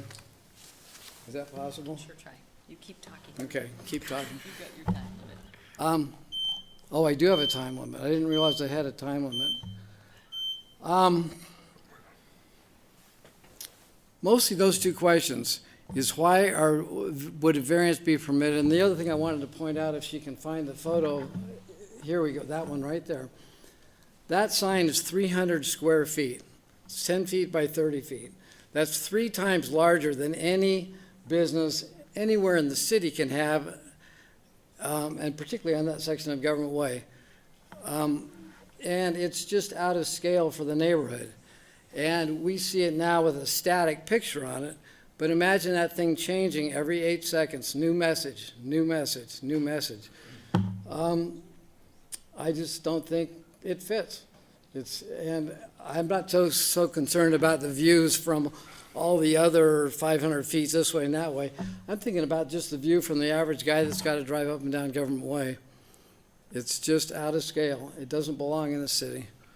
And the original point of billboard code was that they were allowed until the sign board in the 1960s said we need to limit these things, but they couldn't grandfather them in. And I'd like to see someday that could happen and they could actually be eliminated. But be that as it may, I think that you should deny this request for variance because I just do. Thank you very much. Jim? All right. Rebuttal? Neil, rebuttal, do you want to add anything else?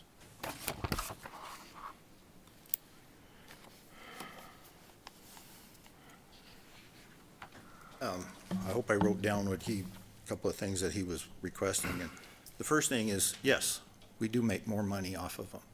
But that also gives, the digitals also give us the opportunity to present more things to the community. We couldn't do Amber Alerts or work with the city to give them announcements and those other opportunities for nonprofits if they were a static board. Building codes have changed. There's no way we could put a digital on that the one on Northwest Boulevard, because the structure wouldn't hold it. it would blow over, bend, and that would be a hazard. And it's actually, the digitals are safer for our employees. We don't, because it's digital, it's all done through the computer. We don't have to have somebody accessing it to change the ad all the time, which is safer for our employees.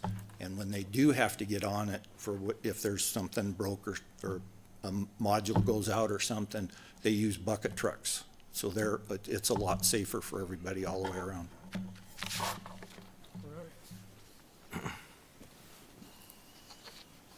Okay, so now it's in your court, you guys. Oh, we have to close it. Okay, we're gonna close the testimony? You got it? Thank you. All right, counsel.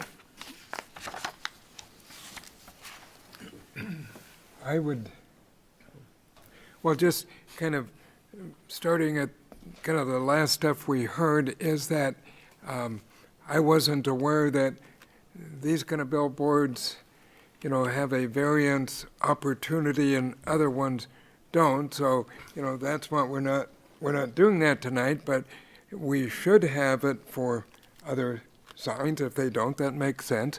And then again, for me, I mean, overall, I'm on the record of seeing this as a pretty reasonable thing, but if I was really close, the whole concept of the public service announcement, to me, is a big factor, both from, you know, nonprofit stuff and public safety and announcements. So, anyway, that, you know, I think that's good, and I'll be supporting when we get there. Thank you, Mr. Mayor. So I just wanted to say to Mr. Conway's testimony, yeah, I think we should be really pro-business. And I think if there's an opportunity to have a variance for a business, we should look at it. And that's hopefully what we're doing with the billboard companies. So I see that in your situation too, but I also learned a little bit more about that's an engineering issue too. So you not only have the sign code, which says where to put a sign, but you also have, near an intersection, our city engineer has to look at it. And I think there may be an opportunity there for that to be waived by the city engineer if that's possible. So I don't know. I think that's something you should explore, but definitely I would be interested in looking at more variances, just because I think that's a positive thing for business, and I want to show that we support businesses. So I just wanted to say that. We need a motion to kind of roll on this. Amy? I have a question. I have a question too, so. All right, good. Which one? You guys want to? Okay. Mine's a quick question, I think. Go ahead. So, Randy, I saw your communication about undue hardship, right? And it's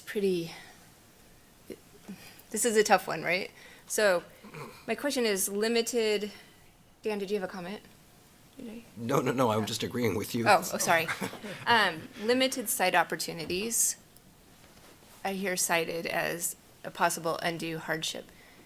Is that for us to determine if it is? That there's Yes, you limited are the- opportunities to place a billboard with the current ordinance? You are the finders of fact. Okay. So you have to make those determinations on each of the findings.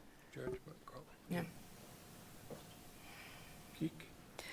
Okay, I have a couple. Can someone in staff, I don't know who that is, clarify that it seemed like the applicant said the ands that connected each of the subsections nullified the height restriction?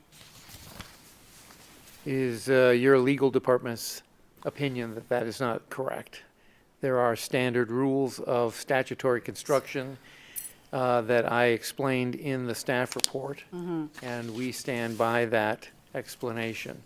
The standard, the height, or the provision that says that the height of the existing board is the maximum applies generally. This other portion of the statute only applies in the case of buildings.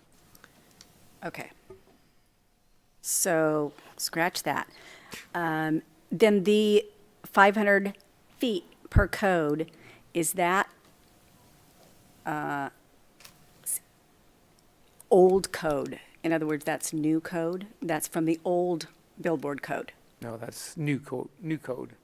Okay. And then if the variance with the three findings is approved, it applies to every other move to request any billboard. No, each application to relocate would have to meet the code, and if it doesn't, each would have to justify a variance from the standards of the code. So this is a variance for this application. It isn't a permanent variance to the code, a Correct. permanent change to the code. I'm just clarifying. It's late. I've had a lot on my mind. Okay, and the limited site opportunities is what they're saying is an undue hardship, even though the limited current site opportunities could change in the future. They say there's only 3 that are appropriate right now, but something could change in the future. So even though that's a variable, it's up to us to determine whether that's an undue hardship today. Today, you have to look at Correct. the facts of Okay, today. thank you. Good. Christie? Thank you, Mr. Mayor. I too had some questions on the statute, Randy. It is, I think, to anyone, a bit confusing, even to council, because there's 2 sections of code and they seem to contradict each other. When you talk about buildings, I think, well, there's a building right there. So is that what we're talking about, that building is a certain height, so we give they aren't restricted because they've got to be over the top of that building. That's the way I read it. So I think our code is quite confusing, and it's going to be a constant struggle as we move forward. The other thing, I also do feel that our code has been written to such a degree that they are restricted to move anywhere in the city. There's very few parcels available to any movement. So I don't see a mass movement of billboards here for certain. And I do feel that this request that they put before us is very reasonable. It's, if you want to talk about if we don't agree that the, with their interpretation of the height, and we are back to looking at a variance, you're talking about 7 feet, is that correct? The 7 feet in measurement? So that's the height of a little more than Troy? And so, I mean, it's just so minor to me in the request. So I think that's an undue hardship. It's just such a minor thing, and there's a confusion with the code. And then also the ability to even move a billboard because of the way our code has been written. There just aren't the sites available. So that's just my input for now. I'll keep chiming in. Mr. Gookin? Thank you, Mr. Mayor. Oh, did Dan have something to say? Oh, well, you were next. Okay, I was just going to say to Amy's thing. Yeah, I actually talked to Randy about that right before. So yes, you're right. It's hard. It's tough to see what an undue hardship is. So yeah, when you said that, I'm like, well, I've been there, done that. So I fully know what you're talking about. And if Dan, if you had something else to say, because I was ready to work through this, if you want. Oh, sure. Just, well, when the question came up about the 500 feet, and you said it was, that was that was new language in there, and I'm just wondering, and I can't remember if we went over this before, but where that came from. I mean, because, 300 feet, that's a whole city block, so 500 would be almost 2 city blocks. And, why wasn't it, I don't know, 300 feet or so? That just seems like kind of an arbitrary number, but sure, if there's some other something for it, okay. When staff was researching other codes throughout the state, we looked at some different communities to see what they had, and so Idaho Falls had 500 feet from residential zones and 750 feet from historic properties. Then there were some other ones, like Pocatello had notification within 500 feet. That wasn't specifically the distance setback from that. ITD has theirs, must be 500 feet from other signs, and also 500 feet from public parks, public forests, public playgrounds, scenic areas. So it's kind of standard language. One thing just to note, we put it in here as from residential zones. In other parts of our zoning code, we actually changed some language for buffering and other things to be residential zone or land use. So this is less restrictive than that, because we've noticed, C-17 allows any type of residential. You could do single family all the way up to multifamily, and so, but this is specifically zoning districts. Hopefully that helps Okay. explain. We were looking at other codes and found those. Sure, okay. Woody, real quick, Mr. Mayor? Thank you. I think that the reason I voted in favor of the variances to begin with is every situation is different, although it makes me nervous that, we can get thrown a lot of different things, but I think that our ability to look at these on a one-on-one basis is very fair and very appropriate. So I'm fine with that. Thank you, Mr. Mayor. So I'll go ahead and try to grab this beast. So I think I'm going to read the findings and then make the motion. I believe the applicant has demonstrated an undue hardship due to site characteristics regarding municipal code, section 1550-400C-4H, which requires relocating billboards to be at least 500 feet from a residential zoning district. And again, has been mentioned already, so this is new code. We took a lot of it from other cities where this has been regulated and not really practiced it. So we're practicing it now, and when we passed this thing, we said, well, we may have to come back and revisit some of these rules.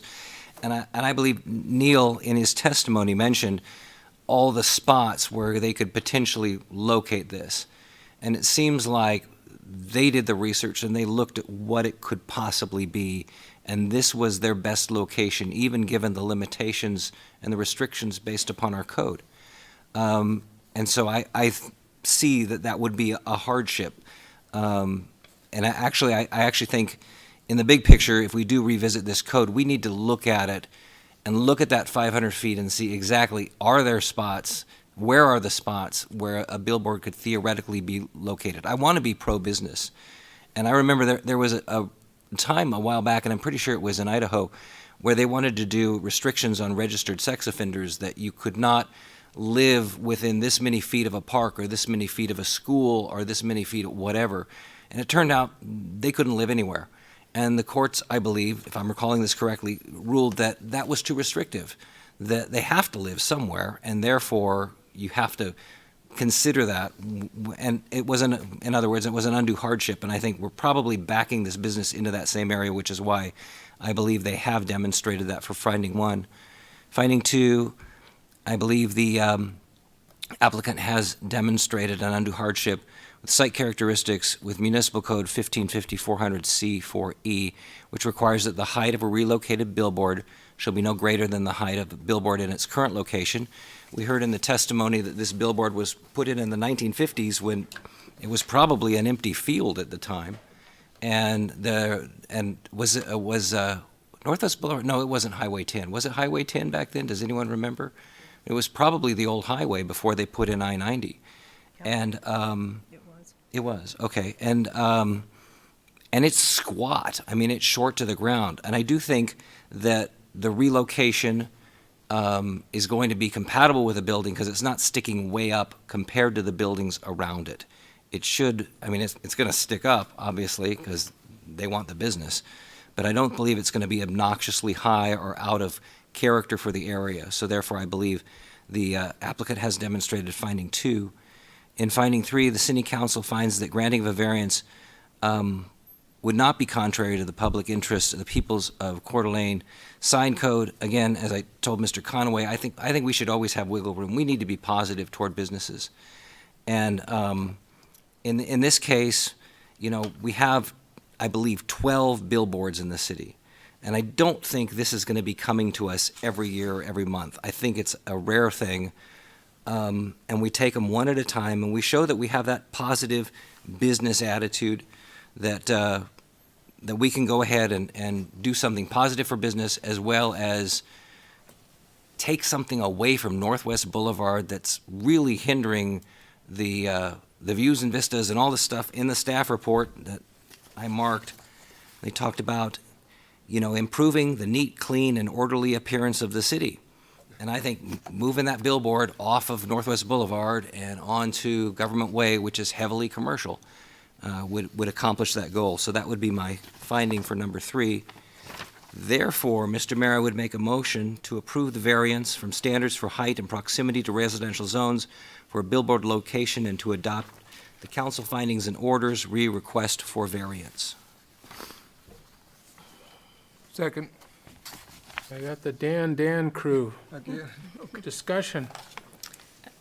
Quick Amy. comment. It's not going to surprise anybody. I'm going to vote against this. I do agree with Dan. Moving the billboard off Northwest Boulevard will be a benefit to the community.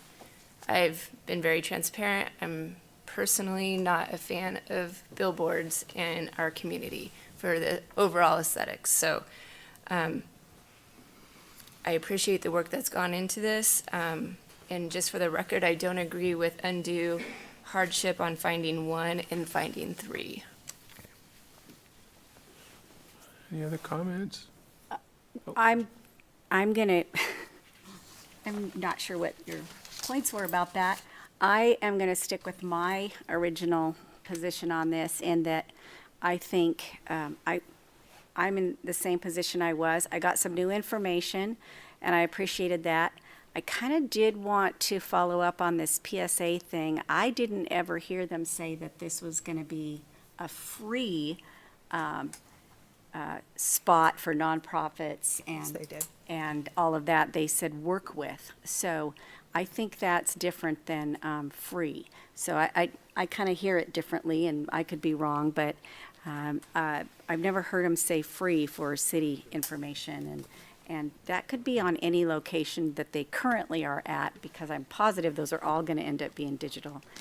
So I'm going to stick with my position that I would like them all to just stay where they are, and I don't agree with the variances for a number of reasons as well, but especially this nighttime thing. I'm really concerned about that. A metal roofed building, a 300 square foot, 8 different flashing signs in that location or anywhere that size is not something I see as not a hazard, but the studies may prove otherwise, and I guess we'll get used to it. Christie. Thank you, Mr. Mayor. Well, I very clearly heard them say that these would be free to the city and nonprofits to get out public safety messages, and in fact, I've seen them do it many, many times, and so I'm not concerned about that at all. I think that, I strongly agree with Councilman Gookin that we need to support businesses and be business-friendly. This is not a huge request for the variance. It's very, very minor request. Makes great sense to me to get one board off of the boulevard and up to a business district. I think it's very reasonable, and Councilman Gabriel was correct that these come to us one by one. We assess each one individually. What makes sense? What do we feel comfortable with? This is not a movement by any means. Of every billboard. This is just a one-by-one basis, and I think it's been a very reasonable request by this company.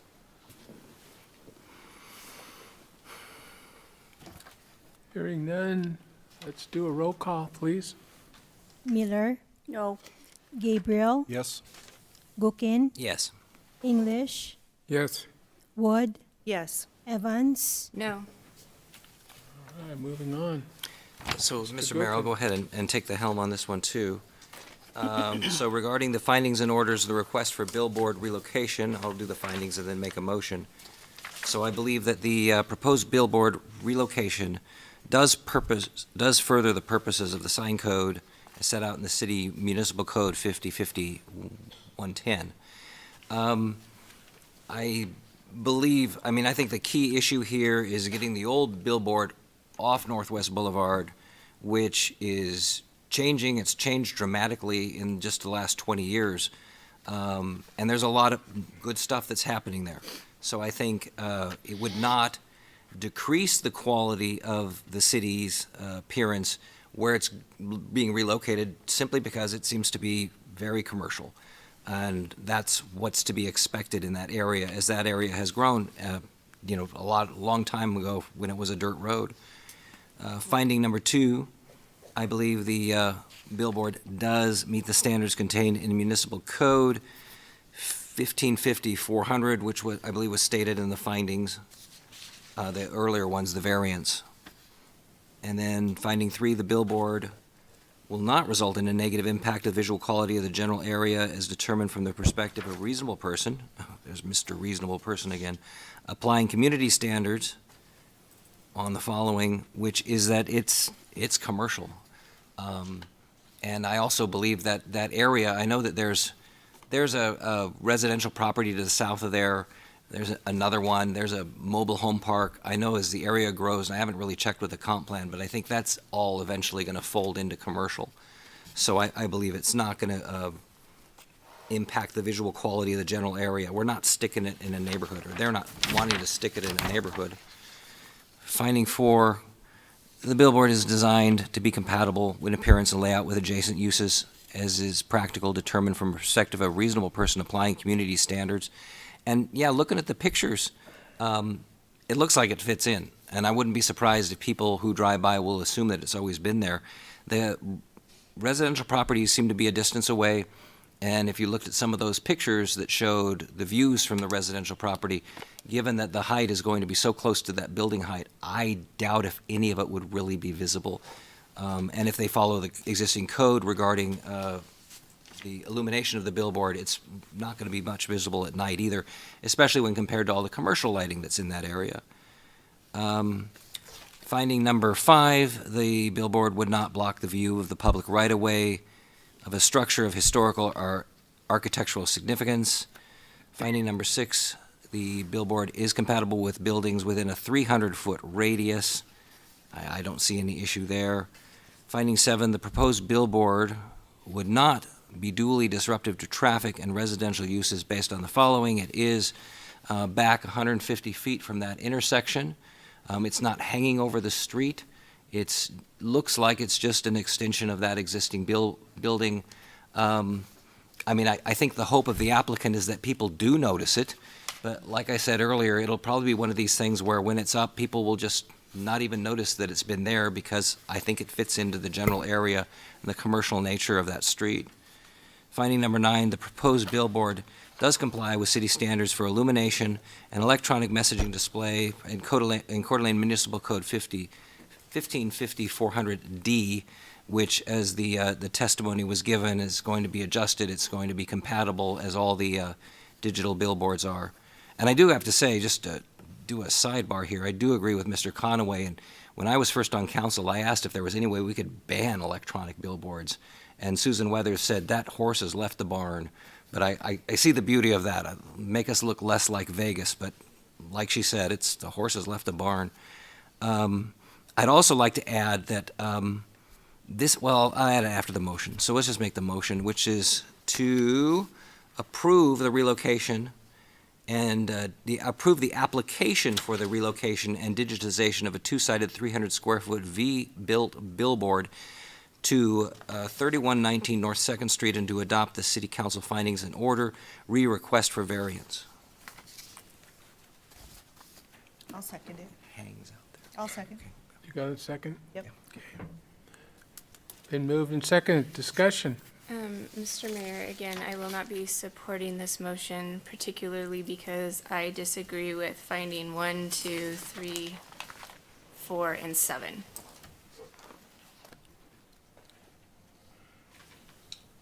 Hearing none. Roll call, please. Gabriel, Yes. Gookin, Yes. English, Yes. Wood, Yes. Evans, No. Miller. No. Mr. Mayor, if I could add one more thing, is that, so we learned at a prior meeting that there are only 3 types of businesses in the city that need permission to relocate. And if I recall correctly, it was massage parlors, liquor stores, and billboards, if that's correct. And I asked for the application for moving a massage parlor or a liquor store, and it it seemed to be, if I was given the proper application or found it online, it was like 2 pages long. And the application to move a billboard seems to be huge. I mean, it was really big, lots of steps. I know the council has mentioned a few times that we should relook at this. I think we're in an era now of deregulation. You see it at the federal level. If you were at the chamber meeting for lunch today, the Lieutenant Governor talked about how we're the least regulated state in the nation. I would like to be one of the least regulated cities in the nation. So I think it would be a good idea, and I would suggest that council relook at this ordinance and see if there's any way we can make this a little bit less onerous for an applicant. Mr. Mayor? I'm sorry, Christie, I think you might have been first. Go ahead. Oh, I'll thank go you. after you. Mr. Mayor, is that all right? Okay, thank you. Well, you brought up massage parlors, and I had a question on that. And I'm an expert, You right? are. And I seem to remember there was some conversation that staff was maybe going to rewrite the massage parlor ordinance. I don't have any details. I have it somewhere in here. And I'm wondering if that's true, and is it in the works? Is it coming to us? When are we going to see that? So if you have an immediate answer, fine. If you want to email us, that's fine. It is in the works. We're working with the police department, the prosecutor's office, and also the feds. Okay. And then I would also agree that we said at the time that when we approved this ordinance, gosh, we better figure out how this actually works. Is it actually working, or is it so cumbersome? So I would agree with Councilman Gookin that it's time to bring it back for a revisit, and I would ask for a timeline on that of within the next 6 months that we're back with a revisit and maybe some proposals about how to make it more business friendly. Well, we're working on animals right now. That's coming. Now we got budget coming. Yeah. I guess No, I for think it's- clarification, are you asking for staff to come forward with proposals, or is council going to give us direction as to where they want to go on the amendments? Well, I think that's a fair question. I don't write as well as you do, Randy, but I could certainly make some suggestions and work with you and try to bring something forward. And if council doesn't agree, they don't agree. But I think it should come back for discussion. Amy? I agree with this, that we should revisit this. I'm a little confused. Just help me get in the same. This last meeting, we talked about repealing, and I made the comment several times, we didn't get it right. I want to get it right. I'm hearing now that we should revisit it, which I agree with. But where am I disconnected? There was a big difference. You wanted to repeal the entire ordinance, and I'm saying we need Start to. over. No, I don't want to do that. I just want to tweak it to make it more business friendly. Thank you. Kiki? I have two things. One is, if we're going to bring it back, I would like to ask that we bring on an agenda, either that one or the same, an item to allow us to vote on repealing the entire ordinance. So we can have an opportunity to vote on that. The second is that I wanted to follow up with Dan on the permit to relocate, because I thought about the same thing, that there were only a few businesses that had to have a permit to relocate. However, every commercial business has to have an occupancy permit. So regardless of where you're doing business or how you're doing business, the city requires you to get a permit so that they know what you're doing there. So it's very fine line based on, who requires what kind of a permit. So I kind of went, really, what's the big difference? You're going to come in and pay a fee. You're going to fill out. You're going to get an inspection to say, yes, you can do what you're going to do there, whether it's a massage parlor or a pet store. You're going to have an occupancy permit. You're going to go through the same process. Billboard seems to be a really big deal, and a simple way to make it simple is just allow them to do the upgrade to the 2025s that we've already given them, and that's digitize the boards and the locations where they are and call it a day. So I'd like to have an opportunity for that to come forward for us to consider, because every single move is going to require this amount of requests for variances and requests for discussion and changes in how the billboards look in our community, and it is going to be Vegas. So it's going to be Vegas. If I could So that's comment- my thought. If I could comment on that, we already just had that discussion. You made the motion, and we didn't support it. We had that discussion.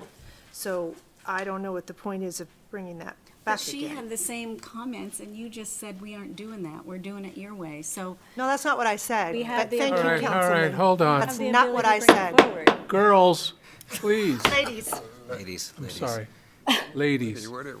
we are out of Counselors. order, but that's not the way to do it, Mayor. Mr. Mayor, not I was the just way to gonna, do it. just gonna hopefully close with this and say, this is your application to relocate your liquor store, and this is what we had to go through tonight to relocate a billboard. So I think we can do a little better, and I'm glad to see that there's movement on that. But I also think a good starting point might be, Neil suggested that he had some changes to the code, and we could look at that as well.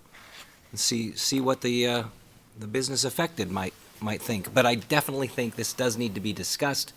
I love making sausage, so let's do it. And that would include the on-premise sign as well. Yeah, He's asked for. absolutely, absolutely. So, Randy, to be clear, a council member can request that this ordinance comes back to be discussed and tweaked, but another member can't make a request to have the same ordinance come back for consideration to be repealed. No, there's no restriction on what motions you can make. So can both options come forward? You'll have to ask the mayor who runs the meeting. I need a motion to adjourn. Motion to adjourn. Thank you. Moved. Second. Second. All in favor, say aye. Aye. Aye. Thank you all. Thank you, Woody. Yeah.